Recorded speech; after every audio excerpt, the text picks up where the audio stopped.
मेरी बहन एक बुगाटी ठोक देती है, नुकसान का आकलन 130 मिलियन होता है। कार की ओनर पूरे जिंक सिटी में अकेली ऐसी इंसान है जिससे कोई भी दुश्मनी नहीं लेना चाहता। मिस पे मैं खुद को संभालता हूँ और उनके पास ये पूछने जाता हूँ कि क्या मैं ये कर्जा किश्तों में चुका सकता हूँ। वह सोफे पर पीछे टिक कर बैठती है, 10 सेकंड तक मुझे घूरती है और उनके लाल होंठ मुस्कुरा उठते हैं। मैं तुम्हें रखूंगी। इस तरह मैं उनका फेक बॉयफ्रेंड बन जाता हूँ, अनचाहे आशिकों से बचाने वाला एक ढाल। वह मेरा सारा कर्जा चुका देती है, सब कुछ संभाल लेती है और यहाँ तक कि मुझे उस म्यूजिक प्रोग्राम में एडमिशन दिला देती है जिसका सपना मैंने हमेशा देखा था। मेरा सिर्फ एक ही काम था, उनके प्यार में होने का नाटक करना। जिस दिन विवियन पे और मैं नेशनल वायलिन कंपटीशन में जाते हैं, मैं ऑडियंस में बैठता हूँ। वह गोल्ड मेडल जीत जाती है, लेकिन अपने कोच के साथ सेलिब्रेट करने के बजाय वह बैकस्टेज जाती है, एक व्हाइट गाउन पहनती है, भीड़ को चीरते हुए आगे आती है और सीधे मेरी बाहों में आ गिरती है। वह एडवांस में तैयार की गई अंगूठियों की एक जोड़ी निकालती है। इथेन, क्या तुम मुझसे शादी करोगे? पूरी भीड़ चीख उठती है। उन रिंग्स की कीमत $410 मिलियन थी, लेकिन उसी रात उनकी माँ अपने आदमियों को भेजकर उन्हें जबरदस्ती इंग्लैंड की फ्लाइट में बिठा देती है। मैं एयरपोर्ट पर खड़ा कांच के पार से उन्हें देखता रहता हूँ, मेरा दिल तड़प उठता है। उनकी आंखों में बेइंतहा प्यार भरा होता है जब वह मुड़कर मुझसे अपने आखिरी शब्द कहती हैं, मेरा इंतजार करना। 5 साल बाद लंदन की एक सड़क पर एक बेहद खूबसूरत और एलिगेंट औरत एक जाइंट स्क्रीन के सामने खड़ी है। स्क्रीन पर पिछले कुछ सालों की मेरी फोटोज चल रही हैं। इन 5 सालों में मैं कर्जे में डूबे एक आदमी से इंटरनेशनल स्टेज के सेंटर तक पहुंच चुका हूं। ये सब मेरे म्यूजिक की बदौलत था। एक यंग चाइनीज लड़की झुकर उनसे पूछती है, मैम, क्या ये आपके आइडल हैं? वो औरत बिल्कुल भी विचलित नहीं होती, उनकी आवाज एकदम कूल और श्योर होती है। मेरे हस्बैंड। दूसरी तरफ मेरा असिस्टेंट टॉमी टैंग एक्साइटमेंट से उछल रहा है। इथेन, हमें एक और प्राइवेट कंसर्ट का इनविटेशन मिला है। वह किसी छोटे बच्चे की तरह एक्साइटेड है। मैं हार मानकर हंस पड़ता हूँ। ये सिर्फ एक प्राइवेट शो है, इतने एक्साइटेड क्यों हो? टॉमी थोड़ा करीब आता है, एकदम सस्पेंस बनाते हुए। वह अपनी आवाज धीमी करता है, ये वाला अलग है, गेस करो वो कितना ऑफर कर रहे हैं। एक शो की मेरी नॉर्मल फीस लगभग 5 लाख होती है। जिस तरह से वो बिहेव कर रहा है, मैं अंदाजा लगाता हूँ 8 लाख। वह जोर जोर से सिर हिलाता है, नहीं नहीं नहीं, और ऊपर सोचो, 8 लाख से बहुत ज्यादा ऊपर। कौन बेवकूफ इतने पैसे दे रहा है? 1 मिलियन? टॉमी बस अपने होंठ दबा लेता है, और ऊपर, बहुत बहुत ज्यादा ऊपर। ये अब बेतुका होता जा रहा है। अब मुझे शक होने लगता है, ये कोई जॉब स्कैम तो नहीं है? तुम मुझे कहीं पार्ट्स में बेचने का प्लान तो नहीं बना रहे? मैं ये जॉब नहीं कर रहा, मेरी लाइफ पहले आती है। टॉमी जोर जोर से हंसने लगता है, फिर अपनी छाती ठोकते हुए कसम खाता है। क्या सोच रहे हो आप? ये शो यहीं अपनी कंट्री में जिंक सिटी के अंदर ही है। मैंने सुना है कि कोई यंग लेडी है जो अभी अभी इंग्लैंड से वापस आई हैं। अब तो मुझे भी क्यूरियोसिटी हो रही है, क्या आप जानते हैं वो कौन है? नहीं, उन्होंने सब कुछ सीक्रेट रखा है। मुझे बस इतना पता है कि उनका सरनेम पे है। वह नाम सुनते ही मेरा दिल एक पल के लिए धड़कना भूल जाता है, जैसे दिमाग के किसी गहरे कोने में कुछ स्ट्राइक हुआ हो। ओह, और उन्होंने जो पीस रिक्वेस्ट किया है वो है फेडेड ड्रीम पे। फेडेड ड्रीम, ये नाम और ये धुन पहले भी मेरी मेमोरी में क्यों आ चुकी है? इतना जाना पहचाना क्यों लग रहा है? मैं गहराई से सोचता हूँ, लेकिन उस याद को पकड़ नहीं पाता। ऐसा लगता है जैसे ये मेरे दिमाग के सबसे निचले हिस्से में दफन हो चुकी है। जैसे ही मैं उसे याद करने की कोशिश कर रहा होता हूँ, टॉमी अचानक एक चौंकाने वाला नंबर बोलता है, 5200 520। ये तो सीधे सीधे नंबरों में आई लव यू चिल्लाने जैसा है। इतना रोमांटिक जा रही है। क्या वह आपको पसंद करती हैं, इथेन? ऐसी कौन सी प्यार में पागल औरत है जो चुपके से हमारे बॉस पर डोरे डाल रही है? मैं रियलिटी में वापस आता हूँ और उसे एक घूर कर देखता हूँ। तुम ज्यादा सोच रहे हो, मैं हल्के से कहता हूँ। प्राइवेट शो की लोकेशन जिंक सिटी के सबसे अमीर इलाके में मौजूद मुलान एस्टेट में है। वह हमें लेने के लिए एक रोल्स रॉयस फैंटम भेजते हैं। टॉमी की आंखें हैरानी से फटी की फटी रह जाती हैं। वाह, तो असली अमीर होने का मतलब ये होता है? ये तो बहुत ही ज्यादा एक्स्ट्रा वैगेंट है। अगर दुनिया में एक और अमीर इंसान आ भी गया तो क्या फर्क पड़ता है? So what? मैं चाहकर भी अपनी हंसी नहीं रोक पाता। मैं इस महीने तुम्हारी सैलरी बढ़ा दूंगा। मेरे इतना कहते ही टॉमी खुशी से चीख पड़ता है, बॉस, आप सबसे बेस्ट हो। रोल्स रॉयस फैंटम बहुत ही स्मूथली आगे बढ़ती है, सीधे मुलान एस्टेट के अंदर दाखिल होती है और एक बहुत बड़े घर के सामने रुकी है। एक इतना शानदार मेंशन जिसका अंत दूर दूर तक नजर नहीं आता। हर एक आलिशान डिटेल से पुरानी खानदानी रईसी की महक आ रही होती है। मैं हैरान हुए बिना नहीं रह पाता। आखिर ये यंग लेडी कौन है जो इतनी ज्यादा रईस है? बटलर और बाकी सर्वेंट्स एस्टेट के एंट्रेंस पर रिस्पेक्ट के साथ खड़े होकर हमारा इंतजार कर रहे होते हैं। इस तरफ मिस्टर जांग। मैं थोड़ा सा सिर हिलाता हूँ, एक अजीब सी घबराहट मेरे सीने में उठने लगती है। मैं एस्टेट के अंदर जाता हूँ। बटलर मुझे ड्रेसिंग रूम में ले जाता है और एक सर्वेंट मुझे एक आउटफिट थमा देता है। मैं ऊपर देखता हूँ, ये एक ट्रेडिशनल हैंड टैंक स्टाइल का रोब है। प्लीज पहले चेंज कर लीजिए, थोड़ी देर में कोई आपकी स्टाइलिंग करने आ जाएगा। श्योर, थैंक यू, मैं पोलाइटली जवाब देता हूँ। और जल्दी से परफॉर्मेंस वाले आउटफिट में चेंज कर लेता हूँ। ये बिल्कुल परफेक्ट फिट आता है, जैसे इसे स्पेशली मेरे लिए ही सिलवाया गया हो। कपड़े बदलने के बाद एक स्टाइलिस्ट मेरे बालों पर काम करना शुरू करता है। लगभग 20 मिनट बाद मैं रेडी हो जाता हूँ। बटलर मुझे परफॉर्मेंस स्टेज की तरफ ले जाता है। मैं ऑडियंस की तरफ देखता हूँ। वहाँ एक ग्रेसफुल और एलिगेंट औरत बैठी है, लेकिन लाइट बहुत डिम है और मैं उनका चेहरा नहीं देख पाता। फिर भी उनकी नजरें मुझ पर किसी गर्म लोहे की तरह गड़ी हुई है, बिना पलक झपकाए। इससे पहले कि मैं आगे कुछ सोच पाऊं, वह हाथ उठाकर मुझे शुरू करने का सिग्नल देती है। मैं अपने विचारों को साइड में रखता हूं और पूरी तरह से परफॉर्मेंस में डूब जाता हूं। जब शो खत्म होता है, मैं ऑडियंस के सामने झुकर बो करता हूं। जैसे ही मैं स्टेज से नीचे उतरता हूं, एक सर्वेंट मेरा रास्ता रोक लेता है। मिस्टर जांग, हमारी यंग लेडी आपको डिनर पर इनवाइट कर रही हैं। ये सुनते ही मैं अनजाने में ही मुड़कर देखता हूँ। लाइट अभी भी डिम है, उनका चेहरा स्टेज की लाइट्स के पीछे अब भी धुंधला है। कदम दर कदम मैं पास जाता हूँ, जब तक कि वह चेहरा आखिरकार बिल्कुल साफ दिखाई नहीं देने लगा। एक चमकदार अट्रैक्टिव चेहरा मुझे देखकर मुस्कुरा रहा है। वह एक लॉन्ग ड्रेस पहने हुए हैं जो बहुत ही अट्रैक्टिव और एलिगेंट लग रही है। उनका वो बिंदास और अट्रैक्टिव अंदाज सीधे मुझ पर असर करता है। वह मुझे घूरती है। उनके लाल होंठ एक शरारती स्माइल में बदल जाते हैं। इथेन, लॉन्ग टाइम नो सी। उनकी आवाज बेहद अट्रैक्टिव है, जो सीधे मेरे कानों में उतरती है।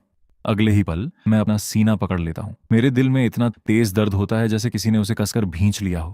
दर्द इतना खतरनाक होता है कि मुझसे सांस भी नहीं ली जाती। ये देखकर वह घबरा कर अपने पैरों पर खड़ी होती हैं और सीधे मेरी बाहों में आ गिरती हैं। मैं हैरान रह जाता हूँ, बिल्कुल सुन्न, जब उनकी बाहें मेरी बाहों को कसकर जकड़ लेती हैं।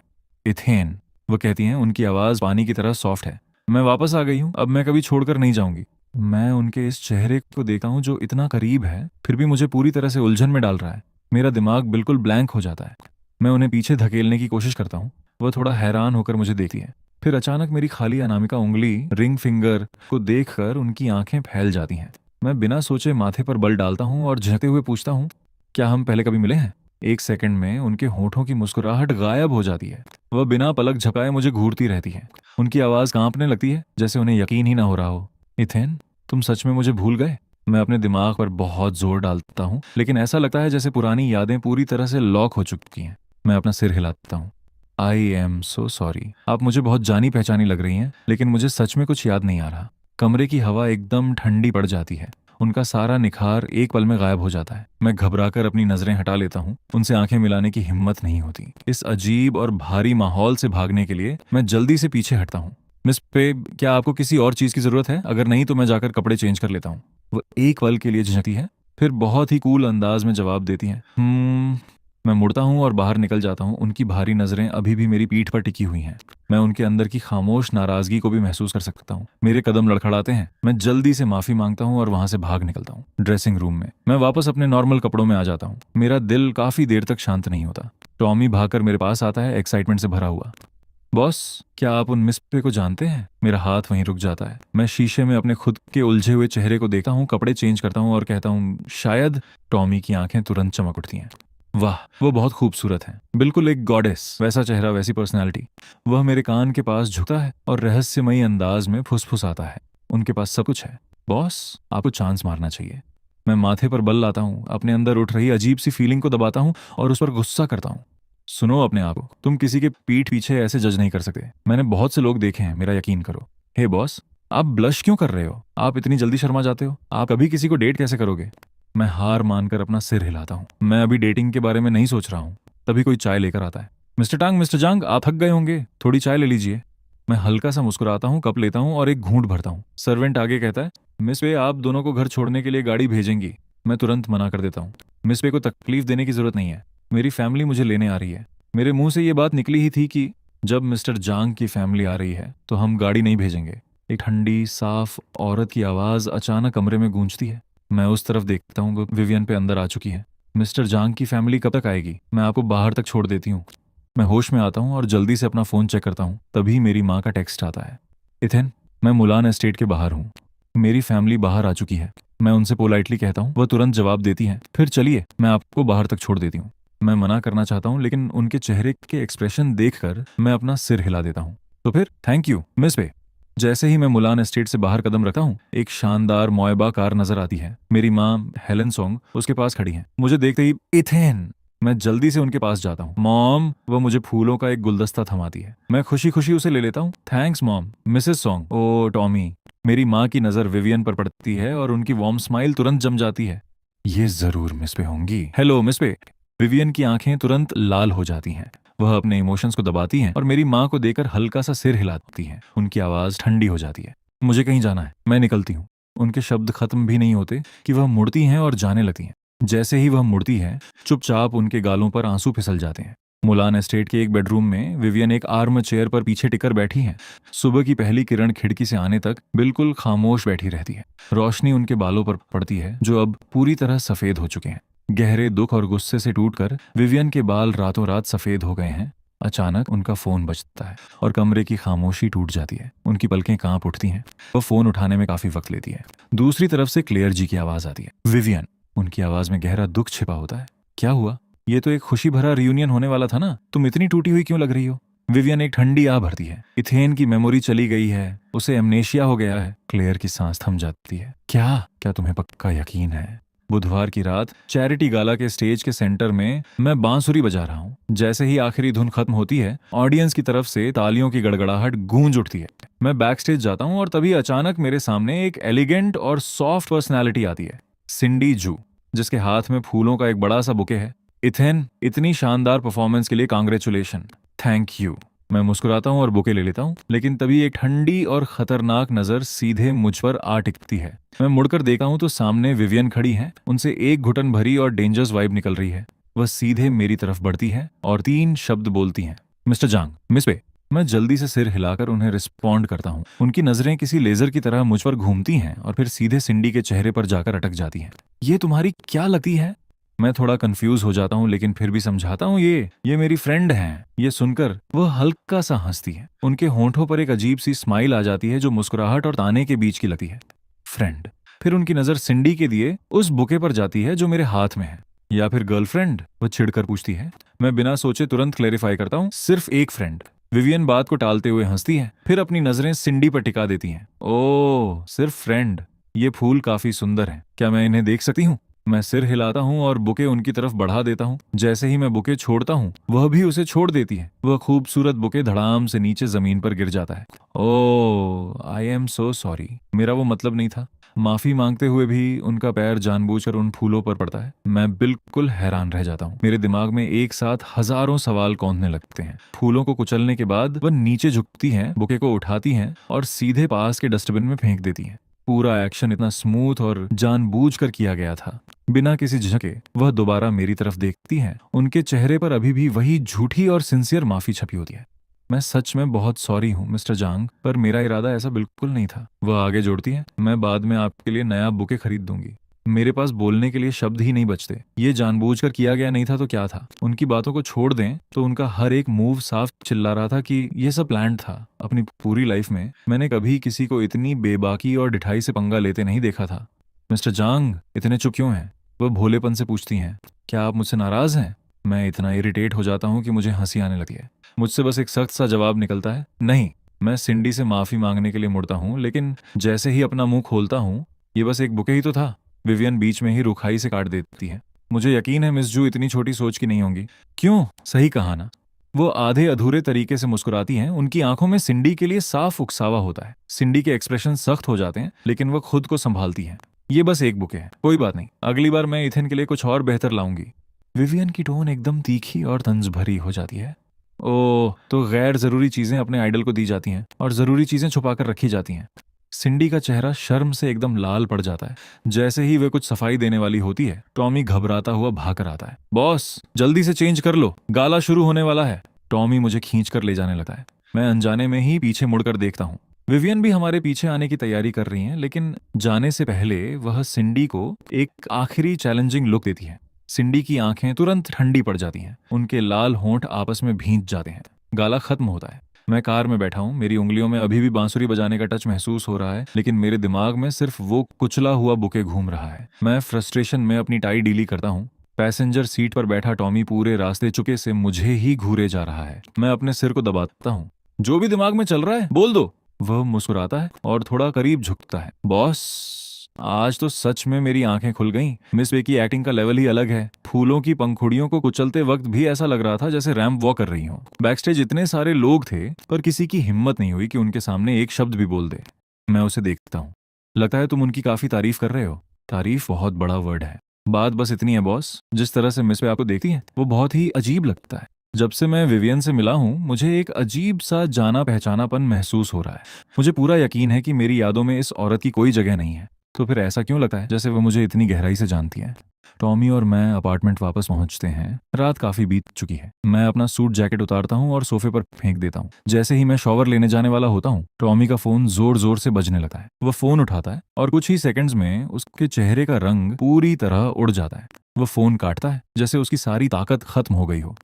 बॉस, कुछ गड़बड़ हो गई है। मेरा दिल बैठ जाता है। उन्होंने कहा कि इस पूरे साल के हमारे सारे कमर्शियल शो और परफॉर्मेंस इनविटेशंस कैंसिल कर दिए गए हैं। सारे के सारे। मैं वहीं जम जाता हूँ। सारे के सारे। वॉजिंग ग्रैंड थिएटर का year end show, Shanghai philharmonic duet, Shenzhen international music festival और Macau new year show. Tommy एक ही सांस में सब गिनवा देता है। सब कैंसिल। मेरी सांस अटक जाती है। इन इनविटेशंस को हासिल करने में मुझे 5 साल लगे थे। यूरोप के छोटे छोटे बार से लेकर रॉयल अल्बर्ट हॉल तक एक एक ईंट जोड़कर मैंने ये पहचान बनाई थी। उस चाइनीज किड कहलाने से लेकर इंटरनेशनल क्रिटिक्स के मुंह पर कॉलम्स लिखने तक, इनमें से हर एक शो मेरी लाइफ लाइन था। वजह क्या बताई उन्होंने? मैं अपनी आवाज नॉर्मल रखने की कोशिश करता हूँ। उन्होंने कहा कि शेड्यूलिंग की इश्यू है। टॉमी का मुंह उतर जाता है। वो ब्रीच पेनल्टी का डबल देने को तैयार हैं। मैं कड़वाहट से हंस पड़ता हूँ। एक ही दिन एक ही वक्त पर सब कुछ एक साथ कैंसिल? इसके पीछे जरूर कोई बहुत बड़ी पावर काम कर रही है। टॉमी मुझे ध्यान से देखा है। बॉस, क्या इसके पीछे सिंडी का हाथ तो नहीं? उनके पास इतनी पावर नहीं है। अपनी पूरी ताकत लगाकर भी सिंडी एक ही रात में देश के इतने टॉप लेवल के वेन्यूज को हिला नहीं सकी। जो भी ये कर सकता है। मेरा दिमाग घूमने लगता है और वही अट्रैक्टिव चेहरा एक बार फिर मेरी यादों में उभर आता है। अगली सुबह 8 बजे दरवाजे की घंटी बजती है। थका हुआ टॉमी दरवाजा खोलने भागता है। जब वह वापस आता है, बॉस, दरवाजे पर कोई आया है। कौन? वह अपना नाम क्लेयर जी बता रही है। मिस पे की बेस्ट फ्रेंड क्लेयर जी। ये नाम फिर से जाना पहचाना और अजीब सा क्यों लग रहा है? कितना इरिटेटिंग है ये सब। मैं अपने कपड़े ठीक करता हूँ और बाहर आता हूँ। लिविंग रूम के सोफे पर बेज कलर का ट्रेंच कोट पहने एक औरत बैठी है। मुझे बाहर आता देख वो खड़ी होती है और रिस्पेक्ट के साथ हाथ बढ़ाती है। हेलो मिस्टर जांग। मैं उनसे हाथ मिलाता हूँ, रिस्पेक्टफुल लेकिन एक दूरी बनाए रखते हुए। मिस जी, आपको वेट कराने के लिए सॉरी। आप यहाँ किस सिलसिले में आई हैं? वह सीधे मुद्दे पर आती हैं। मैं विवियन की तरफ से आपसे कुछ पूछने आई हूँ। क्या आपको सच में कुछ भी याद नहीं है? मैं खामोश हो जाता हूँ। क्लेयर सीधे मेरी आंखों में देखती है। इथेन, 5 साल पहले तुमने मुझसे खुद कुछ कहा था। क्या तुम्हें याद है? मैं अपना सिर इनकार में हिलाता हूँ। वह मुस्कुराती है, एक ऐसी स्माइल जिसमें एक गहरी थकावट छिपी होती है। तुमने तब मुझसे कहा था क्लेयर, अगर विवियन की मॉम उसे कभी मुझसे दूर ले जाए तो प्लीज उन्हें मेरे लिए रोक लेना। मैं सिर्फ उसी से शादी करूंगा। वह शब्द मेरे दिमाग पर ऐसे चोट करते हैं जैसे किसी जंक लगे ताले में जबरदस्ती चाबी घुमाई जा रही हो, लेकिन ताला हिलता तक नहीं। मैं अपने सिर को दबाता हूँ। मुझे ठंडा पसीना आने लगा है। आई एम सॉरी, मुझे सच में कुछ याद नहीं आ रहा। क्लेयर अपने ब्रीफ केस से एक डॉक्यूमेंट निकालती है। मिस्टर जांग, ये पे एंटरटेनमेंट ग्रुप और उन सभी वेन्यूज के बीच का एक एक्सक्लूसिव बायआउट कॉन्ट्रैक्ट है जो आपके कमर्शियल शो बुक करते हैं। आज से अगले 3 सालों के लिए पे एंटरटेनमेंट के पास उनके शेड्यूल का पूरा कंट्रोल है। अगले 3 साल यानी देश के अंदर जितने भी टॉप लेवल के कमर्शियल शो मैं कर सकता था उन सब पर अकेले विवियन पे का कब्जा हो चुका है। मैं दांत पीसते हुए पूछता हूँ, वो चाहती क्या है? वो क्या चाहती है मिस्टर जांग? ये सवाल तो आपको खुद उनसे पूछना चाहिए। मिस जी, किसी इंसान की हरकतों की भी एक लिमिट होनी चाहिए। लिमिट? वो हल्का सा हंसती है। मिस्टर जांग, आप विवियन से लिमिट्स की बात कर रहे हैं। मिस पे और मेरे बीच सिर्फ एक नॉर्मल वर्किंग रिलेशनशिप है। इथेन, तुम भले ही उसे भूल चुके हो, लेकिन तुम्हें यह पता होना चाहिए कि 5 साल पहले क्या हुआ था। वह उस प्लेन में जबरदस्ती कैसे बिठाई गई थी। मेरा सीना भींच जाता है। आपका क्या मतलब है? क्लेयर कोई जवाब नहीं देती। वह बस अपनी जेब से एक पुरानी पीली पड़ चुकी फोटो निकालती है और कॉफी टेबल पर रख देती है। इसे देखो। मैं आगे बढ़ता हूँ और फोटो उठाता हूँ। ये काफी पुरानी है। इसके कोने मुड़े हुए हैं। इसमें 2 लोग हैं। एक विवियन है जो वेडिंग गाउन में है, दूसरा मैं हूँ सूट पहने हुए। हम दोनों की आंखों में एक दूसरे के लिए बेइंतहा प्यार और अपनापन है। फोटो पकड़े मेरा हाथ बुरी तरह कांपने लगता है। मेरे माथे की नसें फटने लगती हैं, जैसे अंदर कुछ बाहर निकलने के लिए तड़प रहा हो। एक लड़की स्टेज पर खड़ी है, हाथ में वायलिन है। फिर वह मेरी तरफ हंसते हुए भागती है और सीधे मेरी बाहों में आ गिरती है। इथेन, वह कहती है, उसकी आंखें नम हैं, क्या तुम मुझसे शादी करोगे? और फिर वो मंजर कांच की तरह टूटकर बिखर जाता है। मैं लड़खड़ाता हूँ, गिरने से पहले खुद को कॉफी टेबल के सहारे संभालता हूँ। मिस्टर जांग, क्लेयर घबराकर मुझे संभालने के लिए हाथ बढ़ाती है। मैं ठीक हूँ। क्या तुम्हें कुछ याद आया ना? मैं धीरे से अपना सिर इनकार में हिलाता हूँ। सब बहुत धुंधला है। क्लेयर की आंखों का एक्सप्रेशन उनकी शुरुआती दुश्मनी से बदलकर कुछ बहुत ही उलझा हुआ सा हो जाता है। वह कुछ सेकंड्स के लिए झंकती हैं और आखिरकार बोल पड़ती हैं। इथेन, 5 साल पहले जब तुम और विवियन अलग हुए थे तो उसका उनकी मॉम के अप्रूवल से कोई लेना देना नहीं था। मेरा दिल एक पल के लिए धड़कना भूल जाता है। उस साल तुम्हारे फादर की कंपनी जांग फार्मास्यूटिकल्स वे फैमिली की वजह से पूरी तरह बर्बाद और बैंकरप्ट होने की कगार पर थी। मेरी आंखें हैरानी से फैल जाती हैं। विवियन ने तुम्हारे फादर की कंपनी को बचाने के लिए अपनी मॉम के साथ एक डील की थी। उन्होंने इंग्लैंड जाकर पढ़ाई करने की शर्त सिर्फ इसलिए मानी ताकि वह जांग फार्मास्यूटिकल्स को डूबने से बचा सके।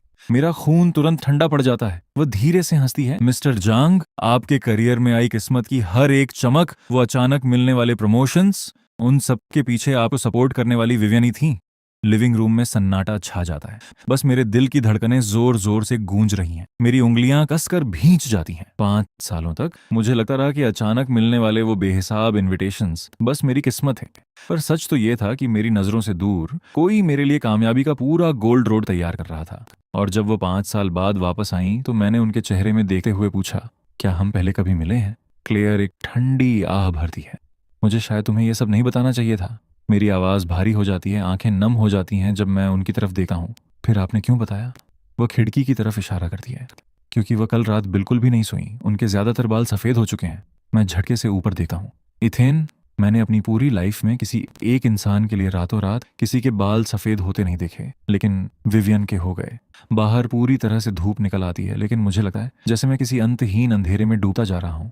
क्लेयर के जाने के बाद टॉमी कॉफी लेकर अंदर आता है और मुझे सोफे पर सुन्न बैठे हुए पाता है। वह ध्यान से कॉफी नीचे रखता है। बॉस? मैं ऊपर नहीं देखता। बॉस, आप ठीक तो हैं ना? मैं उस फोटो को घूरता रहता हूँ। मेरी उंगली की नोक फोटो में दिख रही उस लड़की के चेहरे को छूती है। काफी देर बाद मैं बहुत धीमी आवाज में बोलता हूँ, टॉमी, मेरे लिए एक चीज का पता लगाओ। जी बिल्कुल बॉस। मैं फोटो को उल्टा करता हूँ। पीछे बहुत सुंदर लिखावट में एक लाइन लिखी है, इथेन, मेरी पहली शादी सिर्फ तुम्हारे साथ। डेट लिखी है 8 जून 5 साल पहले। मैं फोटो को कसकर पकड़ लेता हूँ। मेरी उंगलियों के जोड़ सफेद पड़ जाते हैं। 8 जून 5 साल पहले की डेट निकालो। जिंग सिटी के वेस्टर्न आउटस्कर्ट्स में मौजूद सेंट जॉन्स चैपल। पता करो कि क्या वहां कोई अधूरी शादी हुई थी। टॉमी पूरी तरह उलझन में मुझे देखता है। बॉस, मैं अपना सिर उठाता हूँ। मेरी आंखें लाल हो चुकी हैं। बस पता करो। टॉमी के जाने के बाद मैं पूरी रात सोफे पर बैठा रहता हूँ। मैं उस फोटो को बार बार पलट कर देखता हूँ, कम से कम 100 बार से ज्यादा। फोटो में दिख रही लड़की इतनी मासूमियत से मुस्कुरा रही है, जबकि फोटो में दिख रहा मैं, उसकी आंखें इतनी साफ और चमकदार हैं जैसे वो अभी अभी किसी खूबसूरत दौर से निकला हो। मुझे नहीं पता कि मैंने उस इंसान को कैसे खो दिया।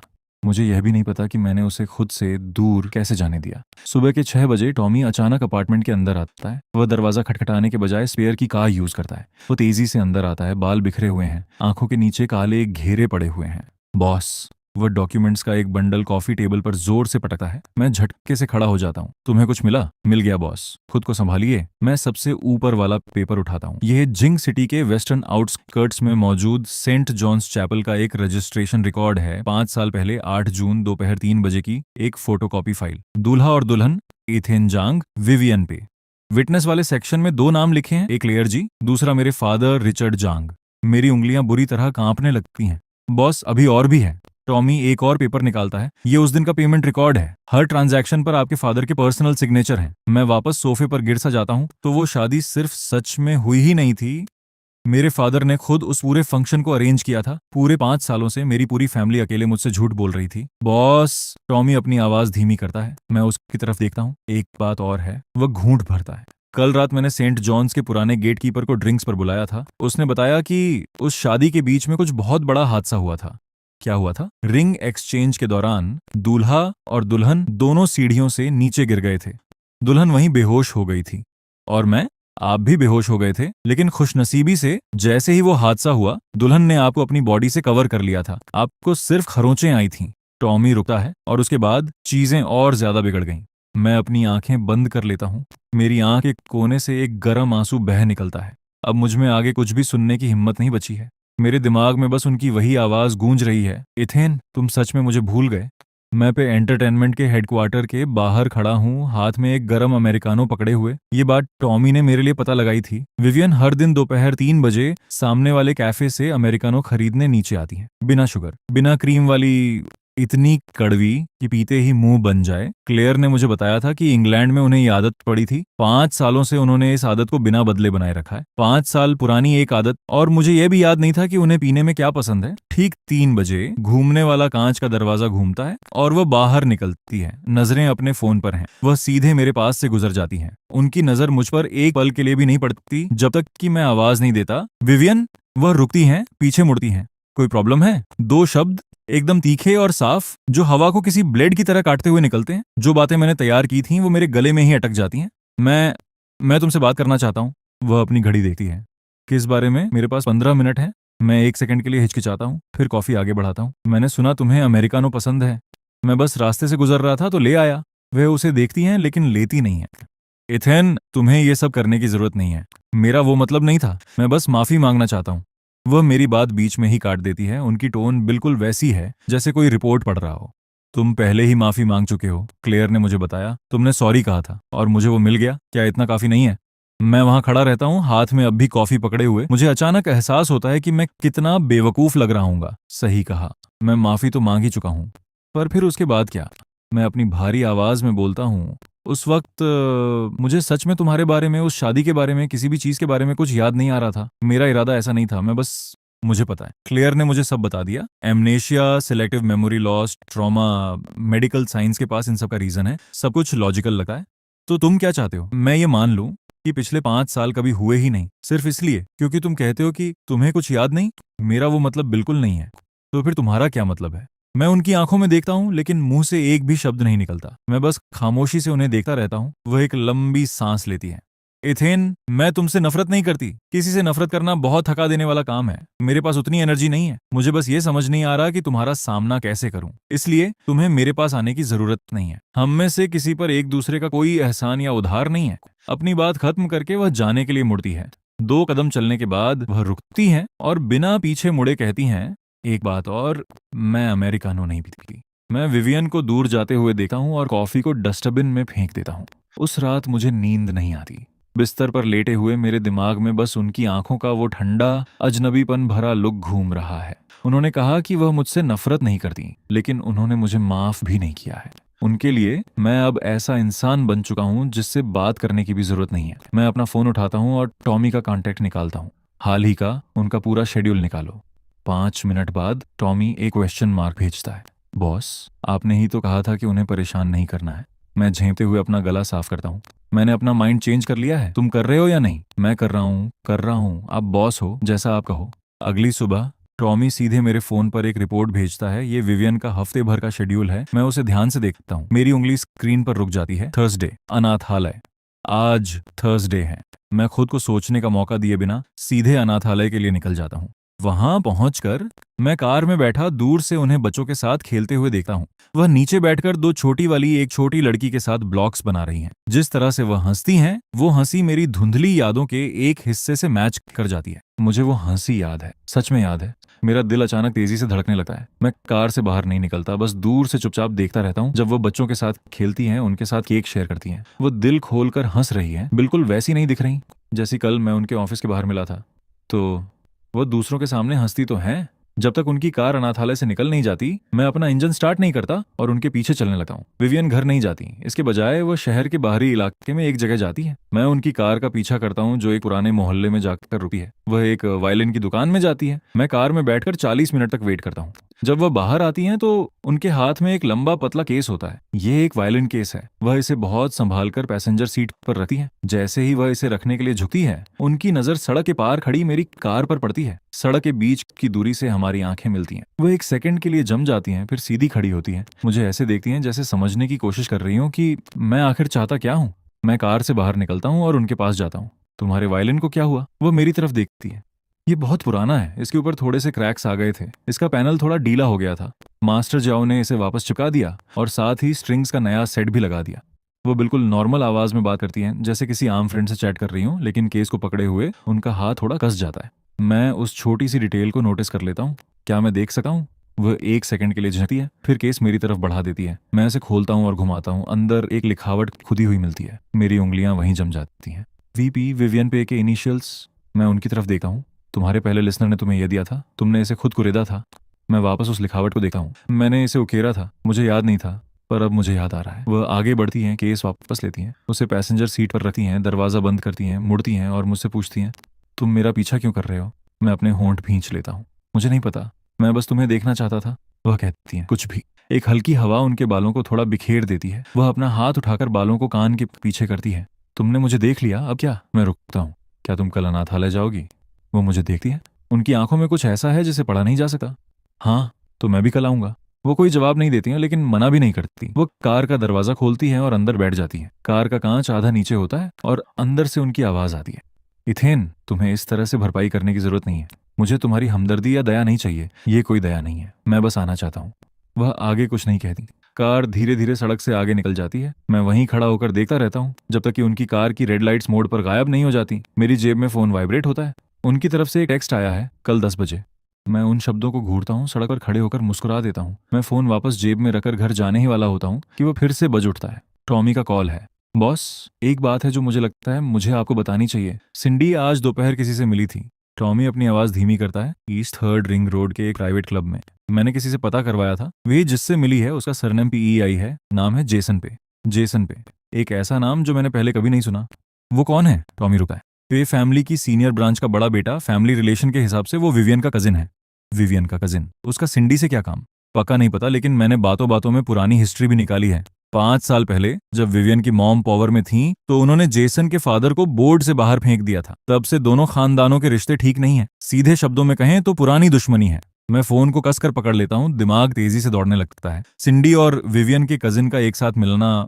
हमारा टारगेट बिल्कुल साफ है। क्या तुम पता लगा सकते हो कि वो क्या साजिश रच रहा है? मैं पहले से ही इस काम पर हूँ, लेकिन वो बहुत छुपा हुआ रहता है। ऊपर से कुछ भी दिखाई नहीं दे रहा। उस पर नजर बनाए रखो, जैसे ही कुछ भी नया सामने आए मुझे तुरंत अपडेट करना। अगली सुबह 9:30 बजे मैं अनाथालय पहुंच जाता हूँ। हाथ में शुगर और क्रीम वाली गरम लाते, लटे, कॉफी और साथ में एक सैंडविच है। मैं आधा घंटा पहले ही पहुंच जाता हूँ और बाहर बेंच पर बैठकर इंतजार करने लगता हूँ।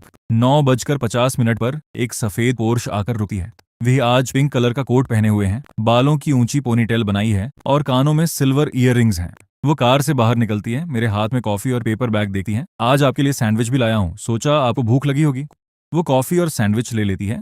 बिना कुछ बोले एक पल के लिए उन्हें देखती है, लेकिन उनके होंठों का कोना हल्का सा मुस्कुरा उठता है। वह अभी खाती नहीं है, बस उसे पकड़े हुए मुड़ती हैं और अनाथालय के अहाते में अंदर चली जाती हैं। मैं भी उनके पीछे पीछे चलता हूँ। अनाथालय में आज का रूटीन भी कल जैसा ही है। बच्चों के साथ पिक्चर बुक्स पढ़ना, ब्लॉग्स बनाना और स्नैक्स खाना। वे पूरे टाइम बच्चों के साथ पूरी तरह बिजी रहती हैं। जमीन पर घुटनों के बल बैठकर बच्चों के साथ खेल रही हैं। धीरे धीरे खाओ, अभी और भी बहुत सारा है। मैं पास में ही फल बांटने में मदद कर रहा हूँ। मेरी नजरें पूरे टाइम तिरछी होकर बस उन्हीं की तरफ जा रही हैं। स्नैक टाइम खत्म होता है। बच्चों को दोपहर की नींद के लिए ले जाया जाता है। वो अहाते में लगे एक झूले पर बैठ जाती हैं। आखिरकार वह सैंडविच का रैपर खोलती है और एक बाइट लेती हैं। मैं उनके बगल वाले झूले पर बैठ जाता हूँ। कल तुमने मुझसे सिंडी से सावधान रहने को कहा था।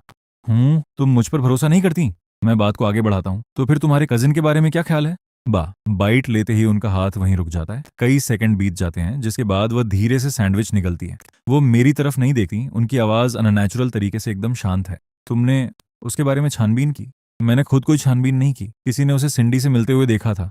वह काफी देर तक खामोश रहती है। एक ठंडी हवा का झोंका गुजरता है, जिससे झूले का ढांचा हल्का सा हिलता है। फिर वो बोलती है, जेसन पे मेरे अंकल का बेटा है। उनकी आवाज बहुत सॉफ्ट है। 5 साल पहले जब मेरी मॉम ने उसके फादर को बोर्ड से बाहर निकाला था तो उसने तय कर लिया कि हमारी फैमिली ब्रांच पर उसका बहुत बड़ा उधार है। क्या उसने कभी तुम्हारे लिए कोई प्रॉब्लम खड़ी की है? मैं फिक्र के साथ पूछता हूँ। वो कोई जवाब नहीं देती, बस मुड़कर मेरी आंखों में देखती है। उसकी इतनी हिम्मत नहीं है कि वो सीधे मुझ पर हमला करे, लेकिन अगर वो किसी और के साथ हाथ मिला ले तो फिर कुछ भी हो सकता है। मेरा दिल बैठ जाता है। वो जानता है, वो सब कुछ जानता है। तुम जानती थी कि वो सिंडी से मिल रहा है? मुझे ये नहीं पता था कि वो मिल चुके हैं, लेकिन मुझे अंदाजा था कि वो ऐसा करेंगे। सिंडी मुझे नापसंद करती है। जेसन मुझसे चिढ़ता है। मुझसे चिढ़ने वाले दो लोग अगर हाथ मिला रहे हैं तो जाहिर है वो मेरे लिए कोई बर्थडे पार्टी तो प्लान नहीं कर रहे होंगे। मैं उनकी इस सूखी सी बात पर मुस्कुरा देता हूँ, लेकिन पूरी तरह हंस नहीं पाता। तुम अब क्या करने वाली हो? कुछ नहीं। वह आधा खाया हुआ सैंडविच वापस लपेट देती है। अगर वो मेरे खिलाफ कोई चाल चलना चाहते हैं तो पहले उनके पास उतनी औकात भी होनी चाहिए। जब वह यह कहती हैं तो उनकी टोन इतनी हल्की होती है जैसे वो उन दोनों में से किसी को भी सीरियसली नहीं ले रही हो। लेकिन मैं नोटिस करता हूँ कि पेपर बैग पर उनकी उंगलियां हल्की सी कस जाती हैं। मैं कुछ कहने के लिए मुंह खोलता ही हूँ कि तभी मेरी जेब में फोन वाइब्रेट होता है। मैं फोन निकालता हूँ। टॉमी का मैसेज है, बॉस कुछ मिला है। जेसन पे ने 3 दिन पहले एक नई कंपनी रजिस्टर की है। लीगल ओनर कोई अनजान इंसान है, लेकिन शेयर्स और मालिकाना हक खंगालने पर पता चला कि असली मालिक वही है। इस नई कंपनी ने कल ही पे कल्चर एंड टूरिज्म को एक खरीदने का प्रपोजल भेजा है। वो पे कल्चर एंड टूरिज्म के अंडर आने वाले उस बिजनेस यूनिट को खरीदना चाहता है जो आपकी सारी परफॉर्मेंस बुकिंग हैंडल करता है। मैं स्क्रीन को घूरता हूँ, मेरी आंखें सिकुड़ जाती हैं। मैं ऊपर उठाकर उनकी तरफ देखा हूँ। वो पहले से ही अपने फोन में नीचे देख रही है। उनके माथे पर बल पड़े हुए हैं। साफ है कि उन्हें भी यही खबर मिली है। वह मैसेज पढ़ना खत्म करती है, फोन नीचे रखती है और मेरी तरफ देखती है। वह हल्का सा मुस्कुराती है। एथेन, क्या तुम आज दोपहर बिजी हो? नहीं, मैं सिर हिलाता हूँ। तो फिर मेरे साथ कहीं चलो। कहाँ? वह खड़ी होती है। अपने कपड़ों से वो धूल झाड़ती है जो असल में वहां है ही नहीं। उनके होंठों पर एक स्माइल आ जाती है। जाहिर है मेरे प्यारे कजिन से मिलने। इससे पहले कि मैं कोई जवाब दे पाता, वह मुड़ती है और गेट के पास खड़ी कार की तरफ बढ़ने लगती है। विवियन अचानक पीछे मुड़कर मुझे देखती है। वहां क्या खड़े हो, चलो भी। मैं जल्दी से भागकर पैसेंजर साइड का दरवाजा खोलता हूँ और अंदर बैठ जाता हूँ। कार तुरंत आगे बढ़ जाती है। खिड़की से हवा अंदर आ रही है जिससे उनके कान के पास के बाल उड़ रहे हैं। मैं अपनी आंखों के कोने से उन्हें देखता हूँ। उनके चेहरे के एक्सप्रेशंस एकदम शांत हैं, कुछ ज्यादा ही शांत। तुम मुझसे क्या कहने वाली हो? क्या कहूंगी? यही कि मैं जानती हूँ वो मेरे पीठ पीछे क्या खिचड़ी पका रहा है। वह हल्का सा हंसती है। मैं उससे कुछ भी नहीं कहूंगी। मैं थोड़ा कंफ्यूज हो जाता हूँ। क्या? तुम्हारा क्या मतलब है? उसने एक नई कंपनी रजिस्टर की है, एक्विजिशन का प्रपोजल भेजा है। ये सब कानून के दायरे में रहकर किया गया बिजनेस मूव है। अगर मैं गुस्से में जाकर उससे बहस करूंगी तो वो बाजी पलट देगा। कहेगा कि मैं एक छोटी सोच वाली कजिन हूँ जो अपने ही फैमिली मेंबर्स को बिजनेस करते नहीं देख सकी। वह रुकी है। इसलिए मैं वहां उस बिजनेस प्रपोजल की बात करने नहीं जा रही हूँ। तो फिर हम वहां किस लिए जा रहे हैं? वो मेरी तरफ देखती हैं, उनके होंठ ऊपर की तरफ मुड़ते हैं। उसे एक गिफ्ट देने। गिफ्ट? हूँ, उसकी नई कंपनी खुलने की बधाई देने। मैं रुकता हूँ और फिर अचानक समझ जाता हूँ कि उनका प्लान क्या है। मैं सीट से पीछे टिककर बैठ जाता हूँ और मुस्कुराने लगता हूँ। तुम सच में बहुत खतरनाक हो, जानती हो ना? वो कोई जवाब नहीं देती, लेकिन उनके होंठों की स्माइल और गहरी हो जाती है। कार एक नई ऑफिस बिल्डिंग के नीचे जाकर रुकी है। मैं ऊपर देखा हूँ। ये बिल्डिंग सीधे पे कल्चर एंड टूरिज्म के हेडक्वार्टर के सामने वाली सड़क पर है। बिल्कुल पे कल्चर एंड टूरिज्म की चेयरवुमन के ऑफिस की खिड़की के ठीक सामने। इस लोकेशन को चुनना सीधे तौर पर एक खुला चैलेंज है। वह कार से बाहर निकलती है, ट्रंक डिग्गी से एक एलीट गिफ्ट बैग निकालती है। वह सीधे लॉबी के अंदर चली जाती है। रिसेप्शनिस्ट उन्हें देखते ही हैरान रह जाती है। मिस पे, आप यहाँ कैसे? विवियन मुस्कुराती हैं, बहुत ही वार्म और एलिगेंट अंदाज में। अपने कजिन से मिलने आई हूँ। सुना है उनकी नई कंपनी खुली है तो बधाई देने चली आई। रिसेप्शनिस्ट झिझकती है, फिर ऊपर फोन लगाती है। वो फोन काटती है, उसके एक्सप्रेशंस थोड़े अजीब हो जाते हैं। मिस्टर पे ने कहा है कि आप 16वें फ्लोर पर चली जाइए। Thank you. विवियन मुस्कुराकर शुक्रिया अदा करती हैं। वह गिफ्ट बैग संभाले लिफ्ट की तरफ बढ़ती है। मैं उनके पीछे जाता हूँ। जैसे ही लिफ्ट के दरवाजे बंद होते हैं, उनके होंठों से वो मासूम स्माइल गायब हो जाती है। तुमने अभी बहुत शानदार एक्टिंग की। कैसी एक्टिंग? बिल्कुल एक परफेक्ट कजिन की तरह। वो कुछ नहीं कहती, लेकिन लिफ्ट के कांच के दरवाजे में मुझे उनकी आंखों में एक ठंडी कड़वाहट साफ नजर आती है। लिफ्ट 16वें फ्लोर पर पहुंचती है। गलियारे के एंड में एक बहुत ही शानदार सजा हुआ ऑफिस है। दरवाजा आधा खुला हुआ है। वह सीधे अंदर चली जाती है। जेसन पे अपने 30 के शुरुआती सालों में दिखता है, जिसकी आंखों में एक चालाक चमक है। विवियन को अंदर आते देखकर वह तुरंत चेहरे पर एक झूठी स्माइल चिपका लेता है और उनका वेलकम करने के लिए खड़ा हो जाता है। हाँ हाँ विवियन, तुम यहाँ कैसे? तुम्हें मुझे पहले बताना चाहिए था, मैं सब तैयार रखा। वो अपनापन इतना ज्यादा दिखाया गया था कि एक नजर में ही नकली लग रहा था। विवियन भी मुस्कुराती हैं। उनकी मुस्कुराहट तो और भी ज्यादा असली लग रही है। कजिन, नई कंपनी खोलना इतनी बड़ी बात है और तुमने मुझे बताया तक नहीं। मुझे किसी और से सुनना पड़ा, इसलिए मैं स्पेशली तुम्हें कांग्रेचुलेट करने चली आई। वो बहुत ही सॉफ्ट और एलिगेंट मूव्स के साथ गिफ्ट बैग उसकी टेबल पर रख देती हैं। तुम भी ना बहुत दयालु हो। ये तो बस एक छोटा सा बिजनेस है, इतना ढोल पीटने की जरूरत नहीं थी। छोटा सा बिजनेस? इस इंटीरियर, इस लोकेशन के साथ ये मुझे कहीं से भी छोटा नहीं लग रहा। लगता है तुम किसी बहुत बड़े प्लान की तैयारी में हो कजिन। ओह बिल्कुल नहीं, तुम्हारे पे कल्चर एंड टूरिज्म के लेवल का तो बिल्कुल भी नहीं। उसकी नजर अचानक मुझ पर पड़ती है, जैसे उसे अभी अभी मेरे होने का एहसास हुआ हो। ये कौन है? ये मेरे फ्रेंड हैं, इथेन जांग। विवियन बहुत कैजुअल तरीके से मेरा इंट्रोडक्शन करवाती हैं, जैसे मेरी कोई खास इंपॉर्टेंस ना हो। मेरा नाम सुनते ही जेसन पे की आंखों में एक पल के लिए हलचल होती है, लेकिन वो तुरंत नॉर्मल हो जाता है। मिस्टर जांग, वो मेरी तरफ हाथ बढ़ाता है। मैंने आपके बारे में बहुत सुना है, इंटरनेशनल म्यूजिशियन। मुझे माफ कीजिएगा, मैं आपको पहचान नहीं पाया। मैं उससे हाथ मिलाता हूँ। आप तारीफ कर रहे हैं मिस्टर पे? वो मुझे कुछ पल और घूरता है। उस नजर में जांच परख और चालाकी भरी होती है। वह अपना हाथ पीछे खींचता है और वापस विवियन की तरफ मुड़ता है। विवियन, तुम आजकल ठीक नहीं लग रही हो। वो चेहरे पर झूठी फिक्र लाता है। फिर से देर रात तक जाग रही हो क्या? अपनी हेल्थ का ध्यान रखो, खुद पर ज्यादा दबाव मत डालो। फिर जैसे उसे अचानक कुछ याद आ गया हो। ओ, वैसे मैंने सुना है कि तुम आजकल जू फैमिली के काफी करीब हो। मेरा सीना भींच जाता है। उसने खुद ही ये टॉपिक छेड़ दिया। विवियन की स्माइल बिल्कुल भी नहीं डगमगाती। वैसे कजिन, तुम्हारी खबरें बहुत तेज हैं। छोटा सा सर्कल है, खबरें छुपती कहाँ हैं? मैं नोटिस करता हूँ कि उसकी नज़र तेजी से मेरे चेहरे से होकर गुजरती है। जू फैमिली की जिंग सिटी में काफी पहुंच है। उनसे डील करते वक्त अपनी ढाल मजबूत रखना हमेशा फायदेमंद होता है। वह इसे एक भली सलाह की तरह बोलता है, लेकिन मैं समझ सका हूं कि वह विवियन को सिग्नल दे रहा है। मैं अच्छी तरह जानता हूं कि तुम किससे मिल रही हो, और मुझे भी सिग्नल दे रहा है। मैं जानता हूं कि तुम्हारे बगल में खड़ा ये इंसान भी जू फैमिली से जुड़ा हुआ है। विवियन सीधे कोई जवाब नहीं देती, बस मुस्कुराते हुए सिर हिलाती हैं। तुम सही कह रहे हो कजिन, मैं तुम्हारा ज्यादा टाइम नहीं लूंगी, कभी साथ में खाना खाते हैं। इतना कहकर वो मुड़ती है और बाहर निकल जाती है। मैं पीछे पीछे चलता हूँ। जैसे ही हम दरवाजे पर पहुंचते हैं, मैं मुड़कर देखता हूँ। जेसन पे अपनी टेबल के पीछे पहले से ही खड़ा है। उसकी मुस्कुराहट पूरी तरह गायब हो चुकी है और उसकी आंखें बर्फ की धार की तरह ठंडी और नुकीली हैं। जैसे ही लिफ्ट का दरवाजा बंद होता है, मैं एक लंबी सांस बाहर छोड़ता हूँ। क्या तुमने महसूस किया? वो तुम्हारे साथ कोई बिजनेस की जंग लड़ने नहीं आया है। वो सिर्फ तुम्हें यह बताने आया है कि वो अच्छी तरह जानता है कि तुम क्या कर रही हो और किसके साथ हो। विवियन कुछ नहीं कहती, पर उनकी उंगलियां हल्की सी भींच जाती हैं। हम लॉबी से बाहर आते हैं और वापस उनकी कार में बैठ जाते हैं। वह तुरंत कार स्टार्ट नहीं करती। इसके बजाय वह सीट से पीछे टिकर बैठ जाती है और विंडशील्ड के पार से पे एंटरटेनमेंट हेडक्वार्टर की बिल्डिंग की सबसे ऊपर वाली खिड़की को घूरने लगती है। वो उसका ऑफिस है। उसने जानबूझकर अपनी कंपनी ठीक मेरी कंपनी के सामने खोली है, ताकि जब भी मैं ऊपर देखूं मुझे उसका बोर्ड दिखाई दे। क्या तुम जानते हो वो क्या करने की कोशिश कर रहा है?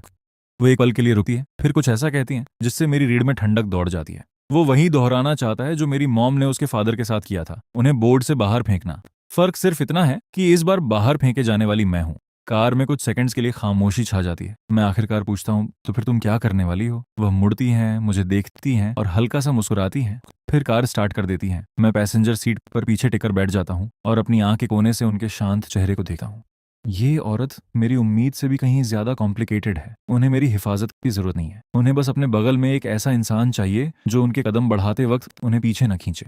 उस रात मैं अपने अपार्टमेंट वापस आता हूँ, सोफे पर बैठता हूँ और जेसन के ऑफिस वाले सीन को अपने दिमाग में बार बार घुमाता हूँ। उसकी वो लाइन, सिंडी को आजकल आपके फ्रेंड में काफी इंटरेस्ट है, मेरे कानों में गूंज रही है। जेसन बस ऐसे ही फालतू बातें नहीं कर रहा था। उसने यह जानबूझकर विवियन के सुनने के लिए कहा था।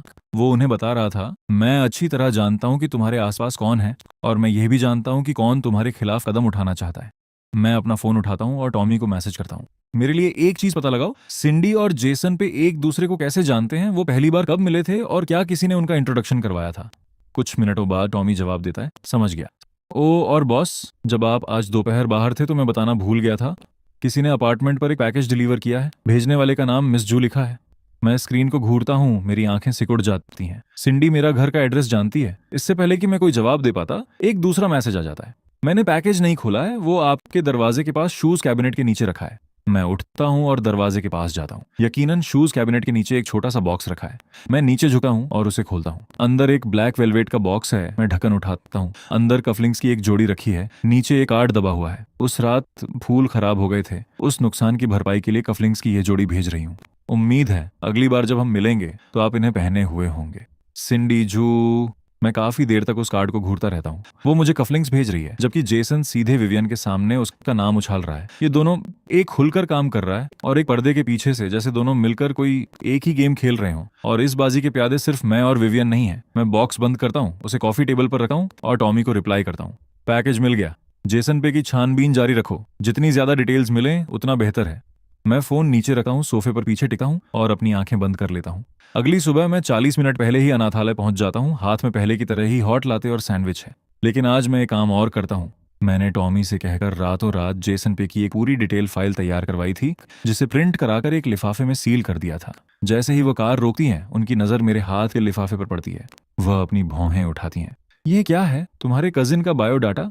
मैं लिफाफा उनकी तरफ बढ़ा देता हूँ। मैंने टॉमी से कहकर पूरी रात ये पता लगवाया कि उसके नाम पर कितनी कंपनियां हैं, उसकी फंडिंग कहाँ से आती है, पिछले 3 महीनों में वो किससे किससे मिला है, सब कुछ इसमें है। वे लिफाफा ले लेती हैं, पर उसे तुरंत नहीं खोलती। इसके बजाय वो ऊपर देकर मुझे घूरती है। उसके बारे में छानबीन क्यों की? क्योंकि वो तुम्हारे पीछे पड़ा है और मैं तुम्हें अकेले उसका सामना नहीं करने दूंगा। वह मुझे देखती है, हाथ में वो मोटी फाइल है। 2-3 सेकंड के लिए बिल्कुल खामोश रहती है। फिर वो लिफाफा अपने बैग में डाल लेती है। उनके होठों का कोना हल्का सा फड़का है। थैंक्स। उनकी आवाज इतनी धीमी है कि बमुश्किल सुनाई देती है, पर मैं सुन लेता हूँ।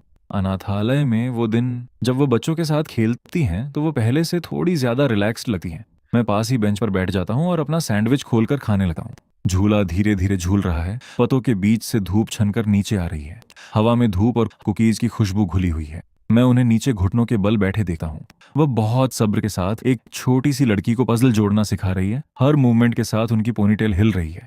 वह मेरी यादों वाली इंसान नहीं है, लेकिन मैं उन्हें एक एक टुकड़ा जोड़कर दोबारा जानने लगा हूँ। उस दोपहर वह जेसन का जिक्र नहीं छेड़ती। ये भी नहीं पूछती कि मैं उनकी मदद क्यों करना चाहता हूँ। जब मैं जाने लगा हूँ तो वह अनाथालय के गेट पर खड़ी होकर बस इतना कहती हैं, कल फिर आ रहे हो? हाँ। तो फिर मेरे लिए एक आइस अमेरिकानो लेकर आना। मैं रुकता हूँ। मुझे लगा तुम्हें कोल्ड कॉफी पसंद नहीं है।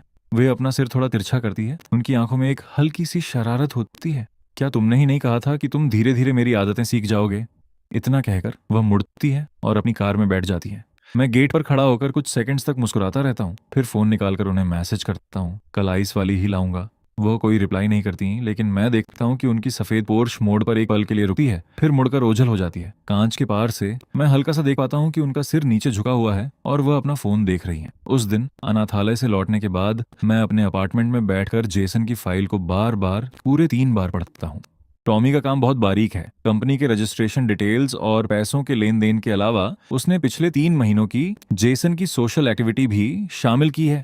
वो किससे मिला, किस इवेंट में गया, यहाँ तक कि उसने किस रात किस रेस्तरां में किसको दावत दी, सब कुछ पूरी डिटेल के साथ लिखा है। फाइल की एक लाइन पर मेरी नजर अटक जाती है, मेरी उंगली जम जाती है। 3 महीने पहले जिंग सिटी के बाहर एक प्राइवेट घुड़सवारी क्लब में जेसन पे ने सिंडी के फादर माइकल जू से लगभग 40 मिनट तक मुलाकात की थी। माइकल जू, सिंडी के फादर। मैं उस लाइन को दोबारा पढ़ता हूँ, फिर मैं फोन उठाता हूँ और टॉमी को कॉल लगाता हूँ। जेसन और माइकल जू के बीच क्या बात हुई थी, क्या तुम पता लगा सकते हो? टॉमी 2 सेकंड के लिए चुप हो जाता है। बॉस, उस लेवल की मीटिंग, उसकी डिटेल्स कभी लीक नहीं होंगी, लेकिन मैं आपको इतना बता सका हूं, उस मीटिंग के तुरंत बाद माइकल जू के नाम की एक कंपनी ने जेसन की नई कंपनी में पैसे ट्रांसफर किए थे। अमाउंट बहुत बड़ा नहीं था, बस इतना था कि शुरुआती पूंजी पूरी हो सके। मैं माथे पर बल लाता हूँ तो जू फैमिली उसे बैक कर रही है। आप ऐसा कह सकते हैं। मैं फोन काटता हूं और सोफे पर पीछे टिकर बैठ जाता हूं। इस पर गहराई से सोचता हूं। जेसन ने जू फैमिली को अपने साथ मिला लिया है। सिंडी और मेरी एक पुरानी हिस्ट्री है। माइकल जू को यह बात अच्छी तरह पता होगी।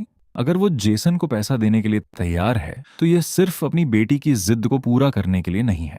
वो जेसन को विवियन के खिलाफ जाते देखकर भी खुश है। ये मामला मेरी सोच से भी कहीं ज्यादा बड़ा है और विवियन अभी भी बाजी के दूसरी तरफ बैठी हैं, अपने अपोनेंट के पहले चाल चलने का इंतजार कर रही हैं। मैं खड़ा होता हूँ, खिड़की के पास जाता हूँ और बाहर रात के अंधेरे को देखने लगा हूँ। वह इंतजार कर सकती हैं, लेकिन मैं नहीं कर सका। अगली सुबह मैं अनाथालय नहीं जाता, मैं कहीं और जाता हूँ। सेंट जॉन्स चैपल, जो जिंग सिटी के वेस्टर्न इलाके में मौजूद है। मेरी यादों में ये पहली बार है जब मैं खुद यहाँ चलकर आया हूँ। इससे पहले यादों की हर एक धुंधली झलक किसी न किसी वजह से अचानक औंधती थी। मैं दरवाजा धक्का देकर खोलता हूँ। अंदर ब्लैक कलर के कपड़े पहने फ्रंट रो में बैठी एक पुरानी औरत को छोड़कर पूरा हॉल खाली है, जो सिर झुकाकर प्रार्थना कर रही है। मैं अपने कदमों को धीमा करता हूँ, बैक रो में बैठता हूँ और इस जगह से जुड़ी कोई भी याद निकालने की कोशिश करता हूँ, लेकिन कुछ भी याद नहीं आता। जैसे ही मैं जाने वाला होता हूँ, पीछे से एक बूढ़ी आवाज आती है, तुम इथेन जांग हो ना? मैं पीछे मुड़कर देखता हूँ। दरवाजे पर ग्रे शर्ट पहने एक बुजुर्ग खड़े हैं। आप? मैं यहाँ का केयरटेकर हूँ, जो। वह बुजुर्ग पास आते हैं। तुम जाने पहचाने लग रहे थे, फिर मुझे याद आ गया, मैंने तुम्हें पहले देखा है। आपको मैं याद हूँ? मेरे अंदर कुछ हलचल होती है। मुझे याद है, तुमने 5 साल पहले यहीं अपनी शादी रचाई थी। ओल्ड, जो मेरे बगल में बैठ जाते हैं। तुम क्या जानना चाहते हो? शादी का टाइम क्या था, शुरुआत से लेकर खत्म होने तक? शाम 3 बजे से 8 बजे तक।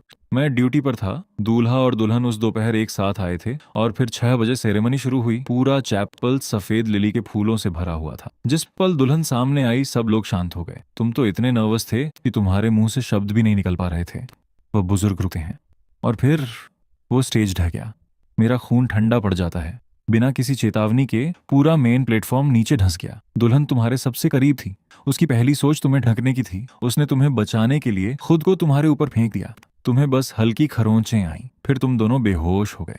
जब तक एम्बुलेंस आई, डॉक्टर ने कहा कि तुम दोनों को ज्यादा चोट नहीं आई है, तुम दोनों बस सदमे की वजह से बेहोश हुए थे। और फिर तुम दोनों को एम्बुलेंस में ले जाया गया। मैंने तुम्हें दरवाजे तक देखा था। उसके बाद का मुझे नहीं पता। ओल्ड जो खड़े हो जाते हैं। उसके बाद क्या हुआ? इसके लिए वह मेरे कंधे को थपथपाते हैं। तुम्हें अपने आसपास के लोगों से पूछना होगा, मैं तो बस एक केयरटेकर हूँ। मैं चैपल से बाहर भागता हूँ। भागते भागते अपना फोन निकालता हूँ। टॉमी तुरंत कॉल उठाता है। टॉमी, मेरे और विवियन के बीच क्या हुआ था तुम जानते हो ना? 5 सेकंड के लिए फोन पर सन्नाटा छा जाता है। आपका क्या मतलब है? जब मैंने उसे आखिरी बार देखा था टॉमी की सांसें भारी हो जाती हैं। एयरपोर्ट पर उसे जबरदस्ती घसीट कर ले जाया गया था, फिर आप बेहोश हो गए थे। जब आपकी आंख खुली तो आप अपनी याददाश्त खो चुके थे। वह काफी देर के लिए चुप हो जाता है। जब शादी टूट गई तो फिर फैमिली ने उसे इंग्लैंड भेज दिया। हम सबने सोचा वह बात पूरी नहीं करता। बोलो, मैं चिल्लाता हूँ, क्योंकि क्योंकि हमने सोचा कि वो एक बेहतर लाइफ के लिए चली गई है, कि वह अब आपसे कोई रिश्ता नहीं रखना चाहती। मैं कड़वाहट से हंस पड़ता हूँ, एक खोखली हंसी। तुम सबने ये मान लिया, तो फिर तुम में से किसी ने मुझे सच क्यों नहीं बताया? टॉमी को जवाब नहीं देता। क्यों? मैं झल्ला उठता हूँ। क्योंकि कोई भी आपको दोबारा टूटते हुए नहीं देखना चाहता था। उस रात हॉस्पिटल में आप बेहोश थे और पूरी रात उसका नाम पुकार रहे थे। हम में से किसी में इतनी हिम्मत नहीं थी कि आपको उसकी याद दिलाए। टॉमी की आवाज भी कांपने लगी है। मैं एक लंबी सांस लेता हूँ। और फिर कुछ दिनों बाद आपके फादर आपको घर ले आए। उसके बाद उन्होंने आपको बताया कि विवियन चली गई है, इंग्लैंड चली गई है। आपने कोई रिएक्शन नहीं दिया। डॉक्टर ने कहा कि ये गहरे इमोशनल शॉक की वजह से हुआ बेहोशी का असर था। 5 साल खो गए। मैं अपनी आंखें बंद कर लेता हूँ। सबने मुझसे झूठ बोला। मैं अपनी आंखें खोलता हूँ और सामने सड़क को घूरता हूँ। मैं जांग फार्मास्यूटिकल्स की तरफ गाड़ी दौड़ता हूँ, एक्सीलेटर पर पूरा पैर दबा देता हूँ और कार सीधे मेन गेट से अंदर चली जाती है। रिसेप्शन पर बैठी लड़की मुझे देखकर सहम जाती है। मिस्टर मिस्टर जांग। मैं नहीं रुकता। लिफ्ट का दरवाजा बंद होता है। मैं टॉप फ्लोर का बटन दबाता हूँ और सीधे रिचर्ड के ऑफिस में घुस जाता हूँ। 5 साल सबने मुझसे झूठ बोला और मुझे कुछ पता ही नहीं चला। मेरे फादर अपनी टेबल के पीछे बैठकर फाइलों को पढ़ रहे हैं। जब वो ऊपर देखकर मुझे देखते हैं तो उनके हाथ का पेन रुक जाता है। एथेन, तुम यहाँ किस सिलसिले में आए हो? मैं बैठता नहीं हूँ। आपने वो शादी खुद प्लान की थी। विटनेस वाली लाइन पर आपका नाम है, हर पेमेंट रिकॉर्ड पर आपके सिग्नेचर हैं। तो फिर उस पूरे टाइम में जब मैं विवियन को भूल चुका था, आपने कभी एक बार भी उसका जिक्र क्यों नहीं किया? वो पेन नीचे रखते हैं, सीट से पीछे टिकते हैं और काफी देर तक मुझे देखते रहते हैं। तो तुम्हें पता चल गया? रिचर्ड अपनी आंखें बंद कर लेते हैं। शादी टूटने के बाद उसे उसकी खुद की माँ एक प्लेन में बिठाकर ले गई। मुझे लगा उसने तुम्हारे ऊपर एक बेहतर लाइफ को चुन लिया है। कमरे की हवा जैसे खत्म सी हो जाती है। जब तुम जगे तो तुम्हें कुछ याद नहीं था। डॉक्टर ने कहा कि ये इमोशनल शॉक से हुआ एमनेशिया है। मुझे लगा कि ये भगवान की दया है। दया? मेरी आवाज फटने लगती है। आपने किसी की 5 साल की कुर्बानी को धोखेबाजी समझ लिया। उसने खुद का सौदा किया था। वह जांग फार्मास्यूटिकल्स को बर्बादी से बचाने के लिए इंग्लैंड गई थी। मेरे करियर की हर एक कामयाबी, मदद का हर एक हाथ उसी की वजह से था। आप सबने सोचा कि उसने मुझे छोड़ दिया, जबकि सच ये था कि वह इस पूरे परिवार का बोझ अपनी पीठ पर उठाए हुए थी। ऑफिस का दरवाजा खुलता है। हेलेन दरवाजे पर खड़ी है। मेरा चेहरा देखकर वह अपनी चाय नीचे रखती है। इथेन, शांत हो जाओ। मॉम, जब आपने उसे देखा था तो आपकी मुस्कुराहट जम गई थी, बिल्कुल फॉर्मल अजनबी की तरह। क्या आपको थोड़ा सा भी एहसास नहीं है? थोड़ा सा भी पछतावा नहीं है? विवियन अचानक सब छोड़कर चली गई, तुम्हें बेहोश छोड़कर चली गई, जबकि तुम उसका नाम पुकार रहे थे। मैं तुमसे दूर जाने के लिए उससे 5 सालों से नफरत कर रही थी। उसने मुझे कभी नहीं छोड़ा। उसे उसकी खुद की माँ जबरदस्ती घसीट कर ले गई थी। एयरपोर्ट पर उसने मुड़कर मुझसे चिल्लाकर कहा था कि मैं उसका इंतजार करूं। फिर उसे प्लेन में खींच लिया गया। मैंने अपनी आंखों से ये सब देखा था। और फिर जब मेरी आंख खुली तो मुझे कुछ याद ही नहीं था। हेलेन की आंखें कांपने लगती हैं। जिसे आप सब धोखा कह रहे हैं, वो उसकी कुर्बानी थी। उसने 5 सालों तक इंग्लैंड में रहकर इस फैमिली को संभाला। आपने उससे 5 सालों तक नफरत की और मुझे तो उससे नफरत करने का मौका भी नहीं मिला, क्योंकि मुझे उसका नाम तक याद नहीं था। रिचर्ड का हाथ टेबल के कोने को कसकर पकड़ लेता है। उंगलियों के जोड़ सफेद पड़ जाते हैं। ये खामोशी किसी भी चीज से ज्यादा भारी लग रही है। टॉमी दरवाजे के बाहर खड़ा है। अंदर आने की हिम्मत नहीं कर पा रहा। उसकी आंखें लाल हैं। मैं उसकी तरफ देखता हूँ। टॉमी एक सांस लेता है। शादी के हादसे के बाद आपको और विवियन दोनों को एम्बुलेंस में रखा गया था। बेहोश होने के बावजूद वह आपका हाथ नहीं छोड़ रही थी, जब तक कि आप हॉस्पिटल नहीं पहुंच गए। आपको सिर्फ खरोंचें आई थीं और आप जल्दी होश में आ गए थे। उस रात उसे आपसे ज्यादा चोट लगी थी। आप उसके बिस्तर के पास बैठे रहे। जब उसे होश आया तो आप दोनों ने एक दूसरे को काफी देर तक कसकर पकड़े रखा। फिर उसकी माँ अपने लोगों के साथ आई और उसे सीधे हॉस्पिटल से ले गई। आप एयरपोर्ट तक उनके पीछे भागे थे। बाकी सब तो आप जानते ही हैं। हम सब ने सोचा कि उसने उम्मीद छोड़ दी है। हम आपको उसकी याद दिलाकर और दर्द नहीं देना चाहते थे। हम बस आपकी हिफाजत करना चाहते थे। मेरी हिफाजत?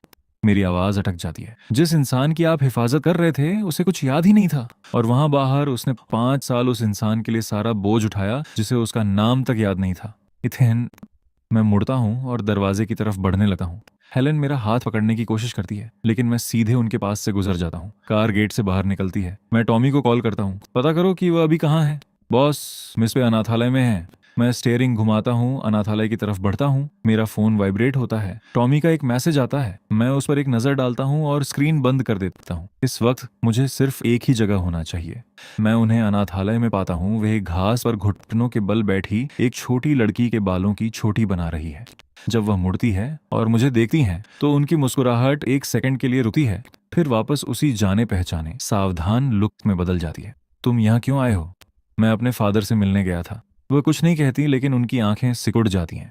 5 साल पहले मेरे फादर को लगा कि तुमने मुझे छोड़ना चुना है, इसलिए उन्होंने 5 साल तक ये बात मुझसे छुपा कर रखी। मेरी मॉम तुमसे 5 साल तक नफरत करती रही। विवियन की पलकें कांप उठती हैं। तुम्हें आखिरकार सब पता चल गया। उनकी आंखें लाल हो जाती हैं, जैसे वह किसी चीज को अंदर ही अंदर रोक रही हो। इंग्लैंड में मैं हर दिन तुम्हारी परफॉर्मेंस देखती थी। तुमने वियना म्यूजिक हॉल में फेडेड ड्रीम बजाया था। वो वही धुन थी जो मैंने चुनी थी। 5 साल बीत गए। तुमने मेरी लाइफ के सबसे बेहतरीन 5 साल मिस कर दिए। मैं उन्हें खींचकर अपनी बाहों में कसकर भर लेता हूँ। काफी देर बाद वो ऊपर देखती है। 5 साल पहले तुमने मुझसे कहा था कि तुम मेरे सिवा किसी और से कभी शादी नहीं करोगे। मैं 5 सालों से उसी बात को पकड़े बैठी हूँ। क्या तुम वो भी भूल गए? यादों का एक टुकड़ा मेरे दिमाग में जोर से टकराता है। चैपल के अंदर नर्वसनेस से उलझते मेरे शब्द। वे अपने सफेद गाउन में बाहर आती है और पूरा कमरा शांत हो जाता है। मुझे याद आता है कि मैंने कहा था तुम मेरी लाइफ का इकलौता प्यार हो। मैं तुम्हारे सिवा किसी और से शादी नहीं करूंगा। वह मुस्कुराती है। उनकी आंखें नम हो जाती हैं और फिर वह मुझे हल्का सा किस करती हैं। मैं उनका हाथ कसकर पकड़ लेता हूँ और उन्हें वापस किस करता हूँ। विवियन, अब मुझे कभी छोड़कर मत जाना। चलो अपनी पूरी जिंदगी एक साथ बिताते हैं, ठीक है? वह अपना चेहरा मेरे कंधे में छिपा लेती है। उनकी आवाज दबी हुई आती है। मैं 5 सालों से तुम्हारे मुंह से यही बात सुनने का इंतजार कर रही थी। मेरी जेब में फोन वाइब्रेट होता है। टॉमी का मैसेज है। बॉस, जेसन का लेटर ऑफ इंटेंट, अधिग्रहण का प्रपोजल आधिकारिक तौर पर रिव्यू में चला गया है। माइकल जू ने अपनी फंडिंग और बढ़ा दी है, पिछली रकम से सीधे 3 गुना। पे एंटरटेनमेंट ने एक इमरजेंसी बोर्ड मीटिंग बुलाई है। वह अपना सिर मेरे कंधे से उठाती है और मेरे फोन की स्क्रीन देखती है। जेसन बेताब हो रहा है। इन्वेस्टमेंट को 3 गुना करने का मतलब है कि या तो उसे कोई बड़ा बैकअप मिल गया है या फिर वह फॉर्मल रिव्यू से पहले माहौल को खराब करना चाहता है। वह मेरी शर्ट को छोड़ती है और ऊपर मेरी तरफ देखती है। तुम्हें यह सब कैसे पता? जेसन की जो फाइल मैंने तुम्हें दी थी उसकी एक कॉपी मैंने अपने पास भी रखी थी। मैं पिछले कुछ दिनों से उसे बहुत ध्यान से पढ़ रहा था। वह हैरानी से पलकें झपकाती है, फिर मुस्कुरा देती है। तुम इतने एक्टिव कब से हो गए? जिस दिन तुमने कहा था कल सुबह 10 बजे। उनके होंठों पर फिर से वही मुस्कुराहट आ जाती है। इस बार कोई शक नहीं, बल्कि एक पूरा यकीन है, जैसे उन्हें आखिरकार किसी बात की तसल्ली हो गई हो। अगले हफ्ते बोर्ड मीटिंग है। मेरे पास एक प्लान है, लेकिन अभी वह आगे बढ़कर मेरी उंगलियों को अपनी उंगलियों में फंसा लेती है। मुझे उसी तरह कसकर पकड़ती हैं जैसे 5 साल पहले उन्होंने हॉस्पिटल में मेरा हाथ पकड़ा था। अभी मैं बस तुम्हारे साथ रहना चाहती हूँ। उनकी उंगलियां मेरी उंगलियों के साथ बंधी रहती हैं। वह छोड़ती नहीं है और न ही मैं छोड़ता हूँ। उस रात वह मुझे अनाथालय के बाहर बेंच पर बैठने के लिए खींच ले जाती है। जेसन इमरजेंसी बोर्ड मीटिंग में माहौल खराब करना चाहता है, तो मैं उसे उसी में डूब जाने दूंगी। उस छोटी कंपनी को खरीदना तो बस उसका पहला कदम है। वो असल में पे टूरिज्म का कंट्रोल चाहता है। तुम इतनी यकीन के साथ कैसे कह सकती हो? क्योंकि उसने अपना ऑफिस ठीक मेरे ऑफिस के सामने खोला है। जो इंसान सिर्फ एक छोटी कंपनी खरीदना चाहता है, वो इतने महंगे ऑफिस का किराया नहीं भरेगा। वो जंग का ऐलान कर रहा है, कोई बिजनेस नहीं। तो फिर तुम उसे बेनकाब कैसे करने वाली हो? वह हल्का सा सिर हिलाती है। मैं उसे बेनकाब नहीं करूंगी। मैं उसे खुद अपने हाथों से बेनकाब होने दूंगी। टॉमी ने तुम्हें जो फाइल दी थी, क्या वो अभी भी तुम्हारे पास है? मैं सिर हिलाता हूँ। हाँ है। वह धीरे से मुस्कुराती है। अच्छा है, कुछ दिनों में मुझे अपने बगल में तुम्हारी जरूरत पड़ेगी। कुछ दिनों बाद पे एंटरटेनमेंट का टॉप फ्लोर बोर्ड रूम।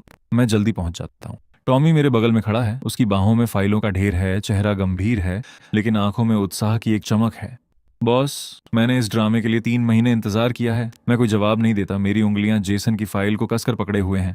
हर एक बैंक ट्रांसफर, हर इन्वेस्टमेंट, हर मीटिंग, समय और जगह, मैंने सब कुछ रट लिया है। ये एक तलवार है। आज मैं इसे उनके हाथों में सौंप रहा हूँ। बोर्ड मेंबर्स एक एक करके अंदर आते हैं और सबसे आखिर में जेसन दाखिल होता है। जब उसकी नजर मुझ पर पड़ती है तो उसकी आंखों में शक की एक झलक औंधती है, जो तुरंत गायब हो जाती है। विवियन, काफी टाइम हो गया, तुम अच्छी लग रही हो, प्लीज बैठो। मीटिंग शुरू होती है। जेसन सबसे पहले बोलता है। आप सभी को नमस्कार। कुछ दिनों पहले मैंने पे एंटरटेनमेंट की उस यूनिट के लिए एक प्रपोजल भेजा था जो परफॉर्मेंस बुकिंग संभालती है। विवियन, तुमने प्रपोजल की डिटेल्स देख ही ली होंगी। ये अधिग्रहण ग्रुप के लिए बहुत फायदेमंद है। ये यूनिट अलग होकर ज्यादा बेहतर काम करेगी और इससे मेन कंपनी का आर्थिक बोझ भी कम होगा। विवियन कुछ नहीं कहती, बस उसे देखती रहती है। उनके होंठों का कोना हल्का सा मुड़ता है। जेसन, मैंने तुम्हारा प्रपोजल पढ़ा। इसमें एक छोटी सी प्रॉब्लम है। तुमने जिस कंपनी का नाम दिया है वो विलियम जो की है, लेकिन जब इसके शेयर्स और मालिकाना हक की जांच की जाती है तो इसके असली मालिक तुम निकलते हो। पूरे कमरे में सन्नाटा छा जाता है। विवियन टेबल पर एक फाइल रखती है। जेसन उसे उठाता है, उस पर एक नजर डालता है। उसकी मुस्कुराहट जम जाती है। ये तो बस एक लिखा पढ़ी की गलती है, इससे डील पर कोई फर्क नहीं पड़ता। विवियन उसे नजरअंदाज करती है। दूसरा सवाल, इसका मेन इन्वेस्टर कौन है? जेसन के माथे से पसीना बहने लगता है। वो गोपनीय बिजनेस इंफॉर्मेशन है, मैं उसे जाहिर नहीं कर सकता। विवियन मुस्कुराती है। जरूरत भी नहीं है, मैं पहले ही पता लगा चुकी हूँ। माइकल जू के नाम की 2 कंपनियां इसमें पैसा लगा रही हैं। जेसन का चेहरा पीला पड़ जाता है। बोर्ड रूम में कानाफूसी शुरू हो जाती है। विवियन तीसरा डॉक्यूमेंट उठाती हैं। उनकी आवाज अभी भी सपाट है। तीसरा सवाल, तुम्हारे प्रपोजल के तीसरे क्लॉज में लिखा है कि डील पूरी होने के बाद खरीदने वाले को कंपनी के रिस्ट्रक्चरिंग का हक होगा। उस रिस्ट्रक्चरिंग में आखिर क्या क्या शामिल है? जेसन कोई जवाब नहीं देता। पूरा कमरा पूरी तरह खामोश हो जाता है। मैं ठंडी आंखों से ये सब देख रहा हूँ। वो सिर्फ एक छोटी यूनिट नहीं खरीद रहा है, वो 15% शेयर्स चाहता है, ताकि उस 15% के दम पर पूरे पे टूरिज्म डिवीजन का कंट्रोल छीन सके। जेसन खड़ा हो जाता है। तुम्हें लगता है कि इस छोटी सी छानबीन से तुम मुझे रोक लोगी? विवियन टेबल के हेड पर बैठी है।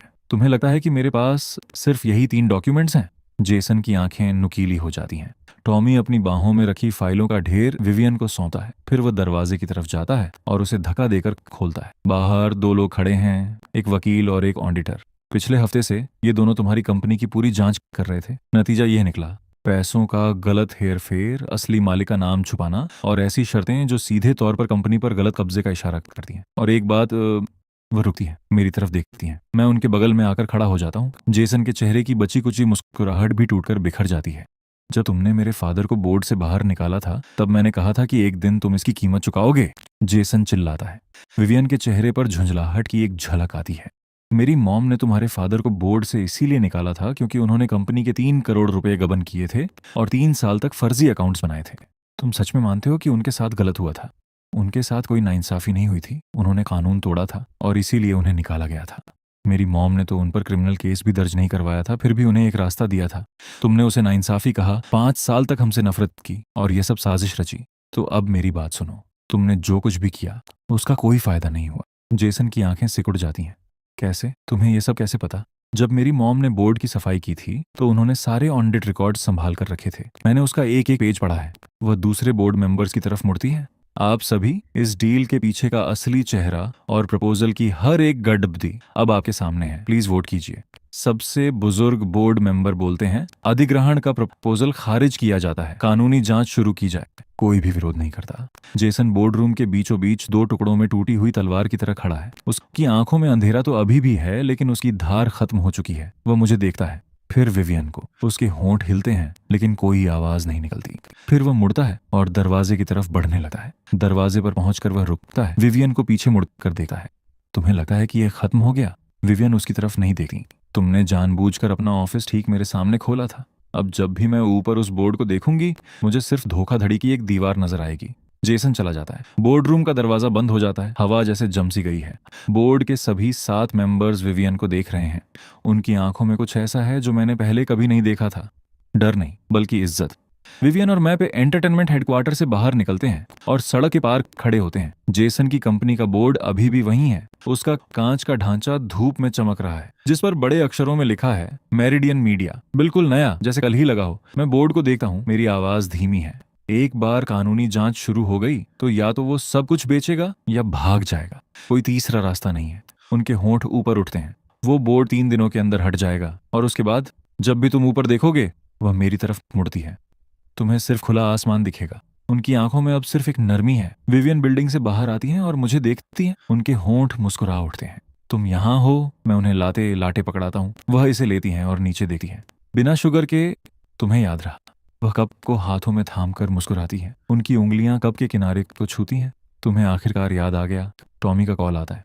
बॉस, कानूनी जांच पूरी हो गई है। जेसन पर गलत कब्जे का आरोप साबित हो गया है।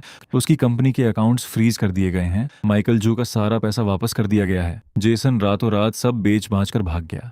सिंडी ने भी उसके साथ सारे रिश्ते तोड़ लिए हैं और एक स्टेटमेंट जारी करके दूरी बना ली है। विवियन इस पर धीरे से हंसती है।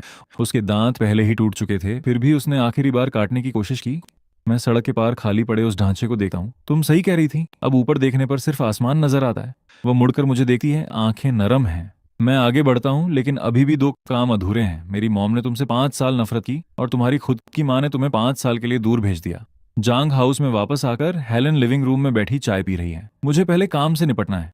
मॉम, मुझे आपसे कुछ कहना है। मेरी मॉम ऊपर देखती भी नहीं है। फिर से उसकी तरफदारी करने आए हो? तरफदारी करने नहीं, ये सच है। 5 साल पहले वह अपनी मर्जी से नहीं गई थी। उसे उसकी खुद की माँ जबरदस्ती घसीट कर ले गई थी। एयरपोर्ट पर उसने मुड़कर मुझसे चिल्लाकर कहा था कि मैं उसका इंतजार करूं। फिर उसे प्लेन में खींच लिया गया। मैं उसके पीछे भागा और बेहोश हो गया। जब मेरी आंख खुली तो मुझे कुछ याद नहीं था। हेलन का हाथ रुक जाता है। चाय का कप हवा में ही अटक जाता है। क्या आपको लगा कि उसने मुझे छोड़ दिया और आप 5 साल तक उससे नफरत करती रहीं? लेकिन उसने मुझे कभी नहीं छोड़ा। उसने 5 साल इंग्लैंड में रहकर जांग फार्मास्यूटिकल्स को संभाला, मेरा रास्ता साफ किया, मेरे हिस्से के हर हमले को खुद पर झेला। आप हमेशा मानती रहीं कि उसने जाना चुना, लेकिन उसे दूर भेजा गया था। हेलन की कपर पकड़ कस जाती है। मैंने गलत इंसान से नफरत की। मेरी मॉम की आंखों में तुरंत आंसू भर आते हैं। मुझे तो बस उसका जाना दिखा था। तुम पूरी रात उसका नाम पुकार रहे थे। मुझे लगा वो तुम्हें नहीं चाहती। मैंने 5 साल तक उससे नफरत की। मैं नहीं चाहता कि आप उससे नफरत करें। मेरी आवाज भी अटक जाती है। कल मैं उसे रात के खाने पर घर ला रहा हूँ। हेलन अपने आंसू पोंछती हैं और सिर हिलाती हैं। ठीक है। रिचर्ड स्टडी से बाहर आते हैं, हाथ कसकर भींचे हुए हैं, काफी देर तक खामोश रहते हैं। उसने 5 साल तक जांग फार्मास्यूटिकल्स को संभाला और मैंने एक बार भी उससे थैंक यू नहीं कहा। तब मैंने वो शादी खुद प्लान की थी। विटनेस की लाइन पर मेरा नाम था और जब सब कुछ टूट गया तो मैंने 5 साल तक ये बात तुमसे छुपाई। मैंने खुद से कहा कि ये तुम्हारी हिफाजत है, पर असल में ये मेरी जिम्मेदारी से भागना था। वह अपनी पीठ पीछे से एक बॉक्स निकालते हैं। ये बहुत पहले तुम्हारा हो जाना चाहिए था, ये मेरी गलती है। बॉक्स खुलता है। अंदर 5 साल पहले हुई शादी की तस्वीरें हैं और एक वीडियो टेप रखी है जिसके कवर पर लिखा है 8 जून Saint John's chapel. Tape screen पर चलने लगती है। वह सफेद गाउन पहने, हाथ में लिली के फूल थामे, एक एक कदम बढ़ाकर मेरी तरफ आ रही हैं। स्क्रीन पर मैं नर्वस होकर अपनी कस्मों में अटक रहा हूँ। I do. पूरा कमरा हंस पड़ता है। वह भी हंसती है, फिर भागकर मेरी तरफ आती है और मेरी बाहों में समा जाती है। भीड़ तालियां बजा रही है और जयकार कर रही है। स्क्रीन पर मैं बस उन्हें थामे हुए एक बेवकूफ की तरह मुस्कुरा रहा हूँ। मेरे आंसू बह निकलते हैं। यादों का सैलाब उमड़ पड़ता है, लेकिन इस बार ये कोई बिखरे हुए टुकड़े नहीं है। ये पूरी तरह से साफ है। मेरे अंदर सबसे गहराई में छुपा हुआ यादों का वो ताला आखिरकार खुल गया है। उस दोपहर विवियन को एक कॉल आता है। उठाने से पहले वह 2 सेकंड के लिए झकती हैं। मॉम, मैंने देखा कि बोर्ड मीटिंग में क्या हुआ। तुमने मुझसे भी कहीं ज्यादा बेहतर काम किया। 5 साल पहले जब मैंने तुम्हें दूर भेजा था तो मुझे लगा कि मैं तुम्हारी हिफाजत कर रही हूँ। इंग्लैंड के वो 5 साल मैंने तुम्हारे लिए जो भी रास्ता चुना, तुमने उसे अपना खुद का रास्ता बना लिया। इथिन, मुझे लगता था कि वो तुम्हारे लायक नहीं है, लेकिन इन 5 सालों ने मुझे बहुत कुछ सिखा दिया। मैं जानती हूँ कि वो वही इंसान है जिसे तुमने अपने लिए चुना है और कोई भी तुम्हें रोक नहीं सकता था। विवियन की आवाज हल्की सी कांपती है। मॉम, आपने आखिरकार ये कह ही दिया। दूसरी तरफ से एलेनोर रुकती है। माफी मांगने से भी ज्यादा मैं तुम्हारी गुनहगार हूँ। अब से पे ग्रुप पर सारे फैसले तुम्हारे होंगे। मैं तुम्हारे लिए दोबारा कभी कोई फैसला नहीं लूंगी। तुम पहले ही साबित कर चुकी हो कि तुम मुझसे कहीं बेहतर कर सकती हो। विवियन फोन काटी है और काफी देर तक खिड़की के पास खड़ी रहती है। उन्हें एहसास भी नहीं होता कि मैं अंदर आ गया हूँ। जब वो आखिरकार मुड़ती है और मुझे देखती है तो मुस्कुरा देती है। मेरी मॉम ने कहा कि मैं इसके लायक हूँ। उन्होंने कहा कि वो अब मेरे फैसले नहीं लेंगी। उन्होंने कहा, तुम पहले से ही मुझसे कहीं बेहतर हो। मैं आगे बढ़ता हूँ और उन्हें अपनी बाहों में समेट लेता हूँ। उन्होंने इस एक जुमले के लिए 5 साल इंतजार किया था, जो किसी भी माफी से कहीं ज्यादा कीमती था। अगले दिन मैं विवियन को जांग हाउस लेकर आता हूँ। हेलन दरवाजे पर खड़ी होकर उन्हें बहुत ध्यान से देखती है। विवियन, मैंने तुमसे 5 साल तक नफरत की। मुझे लगा कि तुम चली गई हो, कि तुम अब इथिन को नहीं चाहती। लेकिन उसने मुझे बताया कि एयरपोर्ट पर तुम मुड़ी थीं और तुमने चिल्लाकर उससे इंतजार करने को कहा था। हेलन आगे बढ़ती हैं और विवियन के हाथ थाम लेती हैं। विवियन, मैं गलत थी। इन 5 सालों में तुमने जो दर्द सहा है उसकी थोड़ी वजह मैं भी हूँ। मैं नहीं जानती थी कि तुमने उसके लिए कितना कुछ किया है। मुझे माफ कर दो। विवियन के आंसू चुपचाप ढलक जाते हैं। विवियन, मैं तुम दोनों को एक शादी की दावत देना चाहती हूँ। जो शादी मैंने 5 साल पहले प्लान की थी वो कभी पूरी नहीं हो पाई थी। मुझे तुम्हारे लिए एक और शादी प्लान करने दो। इस बार ये अपने मुकाम तक पहुंचेगी। ठीक है। शादी के दिन सेंट जॉन्स चैपल में ओल्ड जो दरवाजे पर खड़े होकर हमें अंदर आते हुए देखते हैं। तुम लोग आखिरकार वापस आ गए। मैंने यहाँ 5 साल इंतजार किया है। हर दिन दरवाजे खोलने से पहले मैं उस मरम्मत किए हुए स्टेज को एक नजर देखता था और सोचता था कि एक दिन तुम जरूर वापस आओगे। मैं स्टेज पर खड़ा हूँ। मेरी आवाज अभी भी नर्वसनेस से अटक रही है। 5 साल पहले मेरे मुंह से शब्द नहीं निकल रहे थे। इस बार मुझे सिर्फ एक ही लाइन कहनी है। विवियन, मैं तुम्हारे सिवा किसी और से शादी नहीं करूंगा। इस बार मैं किसी को भी तुम्हें मुझसे दूर नहीं ले जाने दूंगा। वह हंस पड़ती है। उस मुस्कुराहट में आंसू मिले हुए हैं। मुझे भी सिर्फ एक ही लाइन कहनी है। इथिन, मैंने तुम्हारे लिए 5 साल इंतजार किया है। अब आखिरकार इंतजार खत्म हुआ। हम एक दूसरे को अंगूठियां पहनाते हैं, वही अंगूठियां जो 5 साल पहले उंगलियों में नहीं सज पाई थीं, आज आखिरकार अपनी जगह पर पहुंच गईं। हेलेन ऑडियंस में बैठी हैं, आंखों से आंसू बह रहे हैं, पर उनकी मुस्कुराहट 5 साल पहले से कहीं ज्यादा सच्ची है। एलेनोर दूसरी तरफ बैठी हैं, कुछ नहीं कह रही, बस अपनी बेटी को सफेद जोड़े में देख रही हैं। मैं उनका हाथ थामता हूँ। अब जब तुम ऊपर देखती हो तो तुम्हें क्या दिखता है? वह अपनी नजरें सामने उठाती हैं। आसमान और हमारा आने वाला खूबसूरत कल। शादीशुदा जोड़े के रूप में हमारी पहली सुबह। मैं अपनी आंखें खोलता हूँ। पर्दे के बीच से धूप छनकर अंदर आ रही है। मैं हाथ बढ़ाता हूँ, लेकिन बिस्तर की दूसरी तरफ खाली है। मेरा दिल दहल जाता है और मैं हड़बड़ाकर उठ बैठता हूँ। मैं नंगे पैर बेडरूम से बाहर भागता हूँ। लिविंग रूम में कोई नहीं है, किचन में भी कोई नहीं है। फिर मेरी नजर बालकनी पर पड़ती है। वह एक केन बेत की कुर्सी पर बैठी है। सुबह की धूप उनके बालों पर बिखर रही है। हाथों में गर्म पानी का कप है और वह दूर कहीं देख रही है। मैं पास जाता हूँ और पीछे से उन्हें अपनी बाहों में भर लेता हूँ। तुमने तो मुझे डरा ही दिया था। वह मेरे इस तरह डर जाने पर हंस पड़ती है और पीछे मेरी बाहों में टिक जाती है। मुझे बस जल्दी उठने की आदत है। इंग्लैंड में 5 साल तक हर दिन मैं ऐसे ही सोकर उठती थी। इतनी जल्दी क्यों? तुम्हारा इंतजार करने के लिए।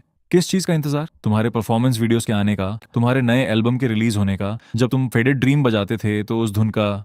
वह रुकती है, आवाज ओस की बूंदों जितनी हल्की है। हर सुबह मेरा पहला काम यही होता था कि मैं पता करूं कि तुम कहाँ हो। ये सुनना सच में दिल को दुखाता है, लेकिन अंदर तक सुकून भी देता है। 5 साल और हर एक सुबह वह मुझे ढूंढते हुए सोकर उठती थीं, जबकि मुझे उनका नाम तक याद नहीं था। मैं नीचे झुकता हूँ और उनके सिर पर किस करता हूँ।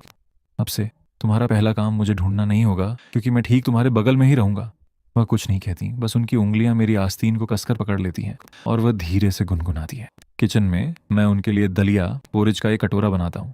वह कटोरा थाम कर धीरे धीरे चुस्की लेती है और मुझे अचानक याद आता है कि क्लेयर ने एक बार मुझसे कहा था कि इंग्लैंड में विवियन काफी लंबे टाइम तक न्यूट्रिएंट ड्रिप्स पर जिंदा रही थी। उन्हें खाते हुए देखकर मेरे सीने में कुछ दुखता भी है और नरम भी पड़ जाता है। धीरे धीरे खाओ, कोई जल्दी नहीं है। वो ऊपर मेरी तरफ देखती हैं, होंठ मुड़ जाते हैं। जब तुम मुझे इस तरह घूरोगे तो मैं धीरे कैसे खा सकती हूँ? ठीक है, मैं नहीं देखूंगा। मैं मुड़ जाता हूँ, खिड़की से बाहर देखने का नाटक करता हूँ, लेकिन मेरी नजरें उनके कटोरे पर ही टिकी रहती हैं। वह दलिया खत्म करती है और एक सुकून भरी सांस लेती है। मेरा फोन बजता है। टॉमी का मैसेज है, मुबारक हो बॉस, हैप्पी हनीमून। आप उठ गए क्या? रात को नींद अच्छी आई? मिस पे का मूड कैसा है? नाश्ते में क्या खाया? मैं एक का भी रिप्लाई नहीं करता। तुरंत बाद एक दूसरा मैसेज आता है, ओह और बॉस, अगले बुधवार को शेंजन में आपका एक शो है। मिस पे ने पहले आपका 3 साल का शेड्यूल बुक कर लिया था। अब जब आपकी शादी हो चुकी है तो क्या इस अरेंजमेंट में कोई बदलाव करना है?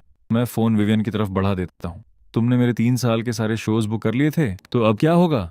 वो मैसेज पर एक नजर डालती हैं और हंस पड़ती हैं। आपकी पत्नी ने उन्हें खरीदा है। क्या आप सच में रिफंड चाहते हैं? मैं बेबस होकर सिर हिलाता हूँ। तो मैं पूरे टाइम तुम्हारी मुट्ठी में ही था।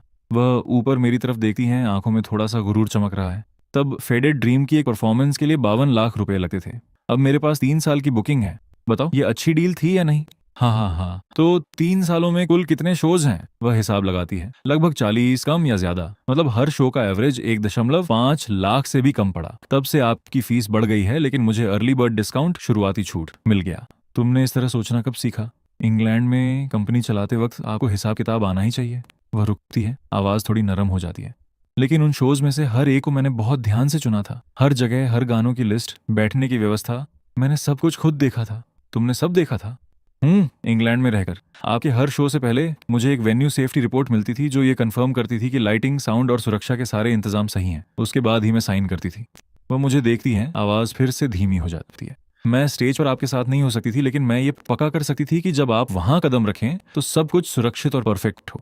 3 सालों में 40 से ज्यादा शोज, और मुझे लगता था कि ये सिर्फ मेरी किस्मत है। पता चला कि हर एक शो के पीछे कोई खड़ा था, जो मेरे लिए हर एक लाइटिंग, केबल और साउंड रिग के हर एक पेंच की जांच कर रहा था। तो फिर तुम तब मुझसे मिलने कभी क्यों नहीं आई? वो आगे बढ़कर मेरे चेहरे को छूती है। तब मेरी मॉम आपको नहीं जानती थी। जांग फैमिली में इन्वेस्ट करने के लिए उन्होंने जो शर्तें मानी थी, उनमें से एक ये थी कि मैं आपसे नहीं मिल सकती। मेरा सीना भींच जाता है और मैं उन्हें कसकर अपनी बाहों में भर लेता हूँ। तभी टॉमी का एक और मैसेज पॉपअप होता है, बॉस प्लीज मुझे जवाब दे दीजिए, शादी के खुमार से बाहर निकलिए और बताइए कि शेंजन वाला शो हो रहा है या नहीं। विवियन मेरा फोन छीनती हैं और सीधे एक वॉइस मैसेज भेजती हैं। शेंजन का शो प्लान के मुताबिक ही होगा, और हाँ, अगले महीने से सारे परफॉर्मेंस कॉन्ट्रैक्ट्स एक कपल पैकेज के रूप में साइन किए जाएंगे। इथेन की फीस वही रहेगी, लेकिन पे एंटरटेनमेंट अब अलग से बुकिंग हैंडल नहीं करेगा। इथेन का अपना स्टूडियो सीधे साइन करेगा। टॉमी का तुरंत रिप्लाई आता है, समझ गया मिस पे, हमेशा की तरह शानदार। अब मैं आप दोनों न्यूलीवेड्स को अकेले छोड़ता हूँ। विवियन फोन वापस बढ़ाती हैं, उनके होंठ मुड़े हुए हैं। आपका असिस्टेंट भी कमाल का है। वो बहुत बोलता है लेकिन भरोसेमंद है। मैं जानती हूँ, वरना मैं उसे आपके पास रहने ही नहीं देती। टॉमी को भी तुमने ही भेजा था। वह सीधा जवाब नहीं देती, बस कहती हैं, क्या आपको सच में लगता है कि एक साधारण म्यूजिक ग्रेजुएट एक छोटे से बार से सीधे इंटरनेशनल स्टेज तक खुद के दम पर पहुंच जाता है? तो मेरी किस्मत के हर एक मोड़ के पीछे वही थी। चलो कहीं चलते हैं। कहाँ? अनाथालय। अनाथालय के गेट पर दो चोटियों वाली वो छोटी सी लड़की सबसे पहले भाकर आती है और विवियन की टांगों से लिपट जाती है। फिर उसकी नजर मुझ पर पड़ती है। उसकी आंखें फटी की फटी रह जाती हैं। विवियन, ये कौन है? विवियन घुटनों के बल बैठती है। उस लड़की का सिर थपथपाती है। ये मेरे हस्बैंड हैं। लड़की की आंखें और भी ज्यादा चौड़ी हो जाती हैं। हस्बैंड? क्या इसका मतलब है कि आपकी शादी हो गई? हमारी शादी हो गई है। वह लड़की पहले विवियन को देखती है, फिर मुझे, और फिर अपना सिर तिरछा करती है। विवियन, आपके बाल सफेद क्यों हैं? विवियन एक सेकंड के लिए सहम जाती है। मेरे सीने में कुछ चुभता है। वह मुस्कुराते हुए जवाब देती है, क्योंकि मैंने किसी का बहुत लंबे समय तक इंतजार किया, इसीलिए मेरे बाल सफेद हो गए। लड़की बहुत ही संजीदगी से कहती है, वैसे अब आपको और इंतजार करने की जरूरत नहीं है। वो अब यहीं आपके पास हैं। क्या आपके बाल फिर से काले हो जाएंगे? शायद। इन्होंने कहा है कि ये मेरे बालों को फिर से ढाई करने में मेरी मदद करेंगे। ढाई होने के बाद ये और भी सुंदर लगेंगे। मैं उस लड़की से नजरें मिलाने के लिए नीचे झुकता हूँ। बिल्कुल लगेंगे, क्योंकि विवियन तो वैसे भी बहुत सुंदर है। लड़की खिलखिलाकर हंसती है और बाकी बच्चों को बताने के लिए भाग जाती है। विवियन की शादी हो गई। उनके हस्बैंड बहुत हैंडसम हैं। पूरा अहाता खुशी से गूंज उठता है। बच्चे हमारे चारों तरफ भीड़ लगा लेते हैं। सब एक साथ बोलने लगते हैं। आप क्या करते हैं? क्या आप बांसुरी बजा सकते हैं? क्या आप हमें बांसुरी बजाना सिखा सकते हैं? विवियन एक तरफ खड़ी होकर देख रही है, हंस रही है। उनकी आंखों में खुशी की एक चमक है। दोपहर में बच्चों के सोने के लिए जाने के बाद विवियन और मैं अहाते में लगे झूले पर एक साथ बैठते हैं। इतनी शांति महसूस किए हुए बहुत लंबा अरसा हो गया। इंग्लैंड के उन 5 सालों में मैं हर एक दिन बिजी रहती थी। कंपनी, बोर्ड, तुम्हारे शोज का इंतजाम करना और हर दिन तुम्हारे बारे में खबरों पर नजर रखना। मैं उनकी तरफ मुड़कर देखता हूँ। अब तुम्हें नजर रखने की जरूरत नहीं है। मैं ठीक तुम्हारे बगल में हूँ। वो एक पल के लिए अपनी आंखें बंद करती हैं। ये एक आदत बन चुकी है। इसे बदलने में थोड़ा टाइम लगेगा। तो फिर अपना टाइम लो, कोई जल्दी नहीं है। ओह, एक बात है जो मैंने तुम्हें अभी तक नहीं बताई। क्या? मैं इतने टाइम से इस अनाथालय को खुद पैसे दे रही थी। PADI, कंपनी के नाम से नहीं बल्कि अपने खुद के नाम से। हर महीने पैसे और साथ में सामान भी, कपड़े, किताबें। जब मैं इंग्लैंड में थी तो मैं खुद नहीं आ सकती थी, लेकिन फंड कभी नहीं रुका। ये बच्चे भी तुम्हारी तरह ही हैं। वो लोग जिनकी किस्मत का फैसला उनके परिवारों ने कर दिया था। मैं नहीं चाहती थी कि इन्हें भी किसी जवाब के लिए तुम्हारी तरह 5 साल इंतजार करना पड़े। मैं उनके चेहरे के एक हिस्से को देखता हूँ। खुद इतनी तकलीफ में होने के बावजूद ये औरत दूसरों को उनके दुखों से बचाने में बिजी थी। तभी गेट पर आहट होती है। मैं ऊपर देखता हूँ और सिंडी को वहां खड़े पाता हूँ। उसके हाथ में खिलौनों का एक बैग है और चेहरे पर एक अजीब सी खिंची हुई मुस्कुराहट है। मैं यहाँ डोनेशन देने आई हूँ। वह विवियन को देखती है, फिर मुझे। अपनी आवाज को नॉर्मल बनाने की कोशिश कर रही है। मैंने सुना कि इस जगह को सामान की जरूरत थी, तो मैं ले आई। विवियन खड़ी होती हैं। उनके चेहरे के भाव शांत हैं, लेकिन आंखें ठंडी पड़ जाती हैं। सिंडी यहाँ डोनेशन देने आई है? हाँ। जहां तक एंटरटेनमेंट के मामले की बात है, मैंने पहले ही सारे रिश्ते तोड़ लिए हैं। अपना स्टेटमेंट भी जारी कर दिया है। जेसन से अब मेरा कोई लेना देना नहीं है। इथेन के साथ पहले जो हुआ उसके लिए मुझे अफसोस है। तुम्हें डोनेशन के लिए यहाँ तक आने की जरूरत नहीं थी सिंडी। एक बैंक ट्रांसफर भी काम कर देता। खुद यहाँ आना, क्या ये मुझे अपनी सच्चाई दिखाने के लिए है या इथेन को खुद को दिखाने के लिए? जहां तक अफलिंग्स की बात है, मैंने उस बात को जाने दिया। जेसन के साथ तुम्हारे हाथ मिलाने का जो मामला था, उससे मैं पहले ही निपट चुकी हूँ। मैंने तुम्हारा स्टेटमेंट भी पढ़ा था। लेकिन सिंडी, डोनेशन कोई पब्लिसिटी स्टंट नहीं होता। खिलौनों का बैग लेकर यहाँ खड़े होना कोई भलाई नहीं है। ये बस एक नाटक है। सिंडी अपने होंठ भींच लेती है, बैग को और कसकर पकड़ लेती है। विवियन 2 सेकंड के लिए उसे देखती है, फिर मुड़कर वापस झूले पर बैठ जाती है। तुम बैग वहीं छोड़ सकती हो, लेकिन अगली बार खुद आने की कोई जरूरत नहीं है। सिंडी गेट पर खड़ी रहती है। उसका चेहरा पीला पड़ जाता है और ये देखकर कि मैं कुछ नहीं कह रहा हूँ, वो बैग नीचे रखती है और जाने के लिए मुड़ती है। उसकी चाल आने से दोगुनी तेज है। अहाते में फिर से सन्नाटा छा जाता है। विवियन की आवाज वापस अपनी पुरानी शांति में लौट आती है। वो दोबारा कभी नहीं आएगी। तुमने तो बोर्डरूम से भी ज्यादा तीखा जवाब दिया। बोर्डरूम एक जंग थी। ये तो जंग के मैदान की सफाई थी। तुम सफाई भी बहुत सफाई से करती हो। इसे साफ सुथरा होना ही पड़ेगा। पीछे कोई गंदगी छोड़ दो तो किसी न किसी को हमेशा लगता रहेगा कि उनके पास एक और मौका है। उसके पास शुरुआत से ही कोई मौका नहीं था। तुम्हारे शब्दों की वजह से नहीं, बल्कि इसलिए क्योंकि मैंने तुम्हें चुना है। वह मुझे देखती है। आंखें एक पल के लिए नरम पड़ जाती हैं। मैं जानती हूँ, पर उनके होंठों की स्माइल छुप नहीं पाती। शहर वापस लौटते वक्त कार में विवियन अचानक दर्द से कराह उठती है। मैं तुरंत मुड़कर देखता हूँ। क्या हुआ? वो अपने पेट पर हाथ रखती है। मेरा पेट थोड़ा ठीक नहीं लग रहा। कुछ खास नहीं है, बस आज कुछ ज्यादा ही मिठास हो गई। किस चीज से मिठास हो गई? मैं घबरा जाता हूँ। दलिया तो मीठा नहीं होता ना? वह मेरी तरफ देखती है। बात दलिए की नहीं है, तुम्हारी है। तुम इतने स्वीट हो कि मेरा पेट झेल नहीं पा रहा। मैं पूरी तरह से हैरान रह जाता हूँ।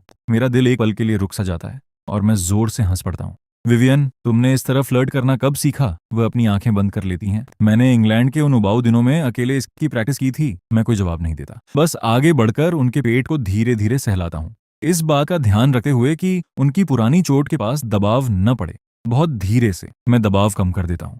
तुम्हारा पेट पूरी तरह कब ठीक होगा? वह सीधा जवाब नहीं देती, बस कहती हैं कि ये पिछले साल से बहुत बेहतर है। पिछले साल तो ब्रेड का एक बाइट भी मुझे बीमार कर देता था। अब दलिए का एक पूरा कटोरा खत्म कर पाना सच में बहुत बड़ी तरक्की है। ब्रेड का एक बाइट भी उन्हें बीमार कर देता था। मेरे सीने में कुछ दुखने लगता है। वो कैसे दिन रहे होंगे? इंग्लैंड में अकेले रहना, कंपनी चलाना, मेरा रास्ता साफ करना और उसी वक्त खाने की बीमारी, ईटिंग डिसऑर्डर से भी लड़ना। मेरी हिम्मत नहीं होती कि और कुछ पूछूं, बस उन्हें सहलाता रहता हूँ, पहले से भी कहीं ज्यादा आराम से। वह धीरे धीरे रिलैक्स हो जाती हैं, उनकी सांसें नॉर्मल हो जाती हैं। Thank you ethane. थैंक्स की जरूरत नहीं है, एक पति को यही करना चाहिए। उनके होंठ फिर से मुड़ते हैं। ये लाइन तो तुम्हारी जुबान से बड़ी आसानी से निकल गई। तुम ही से सीखा है। जब हम अपार्टमेंट वापस पहुंचते हैं तो शाम हो चुकी होती है। वह कपड़े बदलने के लिए बेडरूम में चली जाती है और मैं लिविंग रूम में बैठ जाता हूँ। टॉमी का एक और मैसेज आता है। बॉस, बुधवार के शेंजन शो के वेन्यू की लाइटिंग और साउंड सब कंफर्म हो गया है, कोई इशू नहीं है। और वो वेन्यू सेफ्टी रिपोर्ट जिस पर मिस पे ने साइन किए थे, मैंने भी उसे देखा था। हर एक चीज पर रेड फ्लैग का नोट लगा हुआ था। उन्होंने ऑडियंस के बैठने के ढलान, सीटिंग इंक्लाइन तक की जांच करवाई थी। वो मैडम तो सच में आपके पीछे पड़ी हुई हैं। मैंने टॉमी को 2 शब्द वापस भेजे। चुप रहो। उसने तुरंत रिप्लाई किया, ओके। मैं फोन नीचे रखता हूँ और बेडरूम के दरवाजे के पास जाता हूँ। दरवाजा खुला हुआ है। उनकी पीठ मेरी तरफ है। उनकी कमर का मोड़ दिखाई दे रहा है, बहुत पतली, इतनी पतली कि देखकर दर्द होता है। तभी मेरी नजर उनकी कमर के निचले हिस्से पर एक छोटे से निशान पर पड़ती है। मुझे याद नहीं आता कि मैंने इसे पहले कभी देखा हो। वह मुड़ती हैं और मेरी नजर अपनी कमर पर टिकी देकर समझ जाती है, पुराना जख्म है। वह अपनी टी शर्ट नीचे खींच लेती है। शादी के दिन जब स्टेज गिरा था, मैंने तुम्हें बचाने के लिए खुद को तुम्हारे ऊपर फेंक दिया था। तभी लकड़ी के एक टुकड़े से यह कट गया था। मैं पास जाता हूँ और धीरे से उनकी शर्ट का किनारा उठाता हूँ। निशान बहुत बड़ा नहीं है, लेकिन इसका शेप अजीब सा नुकीला है। मेरी उंगलियां उसे छूती हैं और वह हल्की सी कांप उठती हैं। मुझे बचाने की वजह से यह निशान पड़ा। अब ऐसा दोबारा कभी नहीं होगा। मैं तुम्हें अपनी वजह से दोबारा कभी चोट नहीं लगने दूंगा। वह मुझे देखती हैं, आंखें हल्की सी लाल हो जाती हैं और अपना हाथ बढ़ाकर मेरे चेहरे को छूती हैं। ठीक है। वह अलमारी से एक पुरानी नोटबुक निकालती है। उसका कवर पीला पड़ चुका है, किनारे घिस गए हैं। वह थोड़ा झिझकती हैं, फिर उसे मेरी तरफ बढ़ा देती हैं। वैसे तुम शायद इसे देखना चाहोगे। मैं उसे लेता हूँ और खोलता हूँ। डेट है 9 जून, 5 साल पहले। जिस दिन उन्हें जबरदस्ती प्लेन में बिठाया गया था, उसके ठीक अगले दिन। लिखा है, आज इथेन कहाँ होगा? वो अभी भी हॉस्पिटल में ही होगा। क्या उसे होश आ गया? क्या उसे मेरी याद है? मैं दूसरा पेज पलटता हूँ। 10 जून, उसे डिस्चार्ज कर दिया गया है। टॉमी कह रहा है वो घर पर आराम कर रहा है। उसने मेरा जिक्र तक नहीं किया। वो सच में सब कुछ भूल चुका है। मैं पेजेस पलटता रहता हूँ। हर एंट्री एक ही ढर्रे पर है। एक डेट, आज इथेन कहाँ है? उसने क्या किया? वो कैसा है? फिर धीरे धीरे वो बातें बदलने लगती हैं, मेरे शोज की डिटेल्स से भरने लगती हैं। उसने वियना म्यूजिक हॉल में फेडेड ड्रीम बजाया। मैंने लंदन के अपने अपार्टमेंट में बैठकर उस रिकॉर्डिंग को 3 बार सुना। उसने बर्लिन में एक सोलो शो किया। गानों में मूनलाइट शामिल था। मूनलाइट मेरा फेवरेट है। उसने पेरिस म्यूजिक फेस्टिवल में गोल्ड जीता। जो रास्ता मैंने उसके लिए बनाया था, वो आखिरकार वहां पहुंच गया। मैं आखिरी के कुछ पेजेस पलटता हूँ। हैंड राइटिंग तेज और बिखरी हुई हो जाती है, जैसे जल्दबाजी में लिखी गई हो। आखिरी एंट्री पिछले महीने की है, सिर्फ एक लाइन। उसने आखिरकार मेरे सामने फेडेड ड्रीम बजाया। वो आखिरकार वापस आ गया है। मैं नोटबुक बंद करता हूँ, मेरा गला भर आता है। 5 साल, हर एक दिन, हर एक रात वह मुझे ढूंढ रही थी। मैं नोटबुक नीचे रखता हूँ और उन्हें देखता हूँ। तुम इसमें हर दिन लिखती थी? वह सिर हिलाती है। एक आदत थी, बस यही एक चीज थी जो मैं कर सकती थी। मैं आगे बढ़ता हूँ और उन्हें अपनी बाहों में समेट लेता हूँ। तुम्हें अब लिखने की जरूरत नहीं है। आज से मैं हमेशा यहीं रहूंगा। मैं जानती हूँ, लेकिन मैं इस नोटबुक को फेंकूंगी नहीं। इसने 5 सालों तक मेरी जगह तुम्हारा ध्यान रखा है। मुझे इसे संभाल कर रखना है। संभाल कर रखो।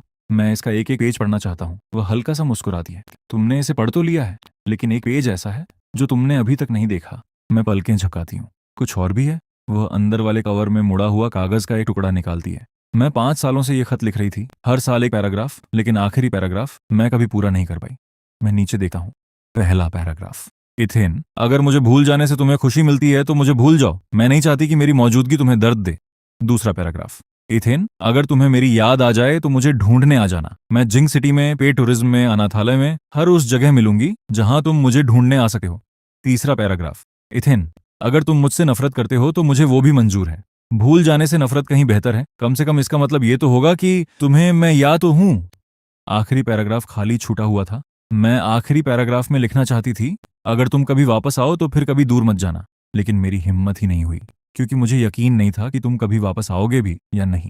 मैं उनकी आंखों में छुपी उस पुरानी झलक को देखता हूँ और उस खाली जगह पर खुद अपने हाथों से एक लाइन लिख देता हूँ, मैं वापस आ गया हूँ और अब कहीं नहीं जाऊंगा। विवियन के आंसू आखिरकार ढलक जाते हैं। ये किसी दुख के आंसू नहीं थे, बल्कि राहत के थे। 5 सालों की उस अनिश्चितता और घबराहट को एक पल में उतार देने के आंसू। एथेन, तुमने जो एक बार लिख दिया है उसे कभी मिटाना मत। मैं नहीं मिटाऊंगा। अगर मैंने कुछ भी मिटाया तो मैं उसका कर्जदार हो जाऊंगा।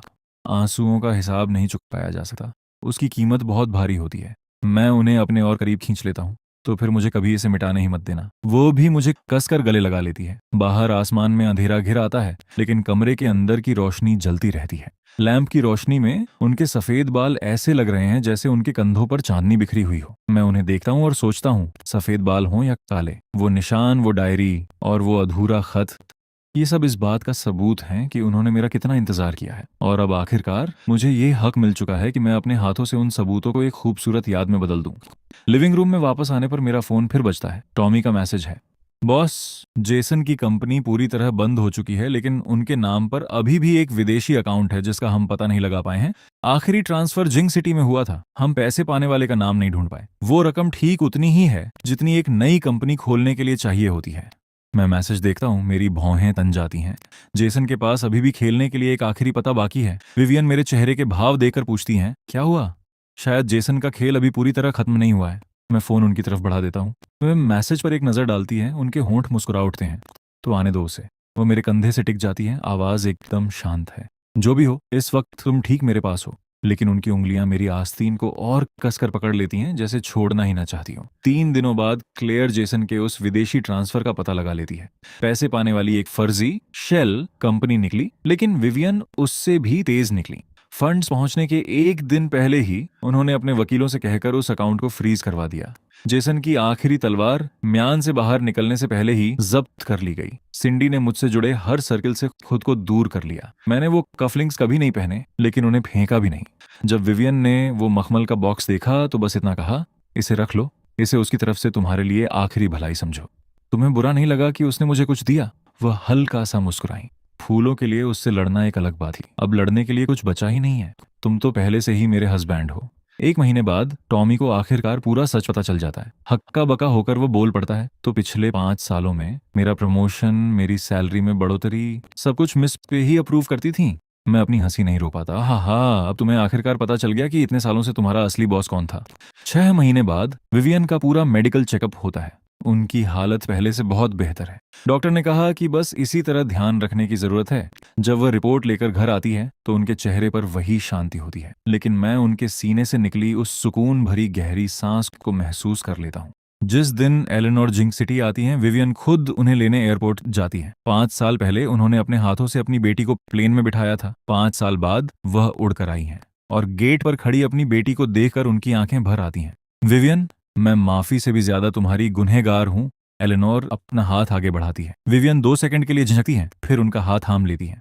उस शाम हम बालकनी में बैठते हैं। उनके हाथों में वही पुरानी नोटबुक है और आखिरी पेज पर मेरी लिखी हुई वो लाइन अभी भी वैसी ही है, मैं वापस आ गया हूँ और अब कहीं नहीं जाऊंगा। वह उस पेज को पलटती हैं, उनकी उंगलियां रुकती हैं और फिर वह हंस पड़ती हैं। तुम्हारी हैंडराइटिंग बहुत खराब है। दूर कहीं बांसुरी की एक धुन तैरती हुई आती है। शायद मैं स्पीकर बंद करना भूल गया था। 3 महीने बाद विवियन के सफेद बाल फिर से काले होने लगते हैं। पहली बार एलेनोर ने मुझे खुद अपने घर डिनर पर बुलाया। खाने के बीच में वह कहती हैं, ये लड़का अब से ये व्यावहारिक रूप से हमारा परिवार ही है। विवियन हैरानी में पलकें झपकाती हैं। मैं बीच में टोकता हूँ, जब मिसेस पे व्यावहारिक रूप से या आधा अधूरा नहीं, मैं अब पूरी तरह से आपका परिवार हूँ। मेरा ध्यान उस दिन पर चला जाता है जब मैंने शादी का प्रपोजल दिया था। उस दिन उनका पसंदीदा गाना मूनलाइट बजाने के बाद बिल्कुल वही लाइटें, वही फूल जैसे 5 साल पहले थे। बस इस बार प्रपोज करने वाला मैं था। विवियन स्टेज पर मुझे फूल देने के लिए आती है। मैं फूल नहीं लेता, इसके बजाय मैं एक घुटने पर बैठ जाता हूँ। 5 साल पहले तुमने मेरी हिफाजत की थी, अब से मुझे तुम्हारी हिफाजत करने दो। विवियन, क्या तुम मुझसे शादी करोगी? उनकी आंखें आंसुओं से भर जाती हैं। वह बार बार हाँ में सिर हिलाती हैं, फिर नीचे झुकर मुझे चूम लेती है। ये कहानी यहाँ अपने खूबसूरत और मुकम्मल अंजाम तक पहुँचती है।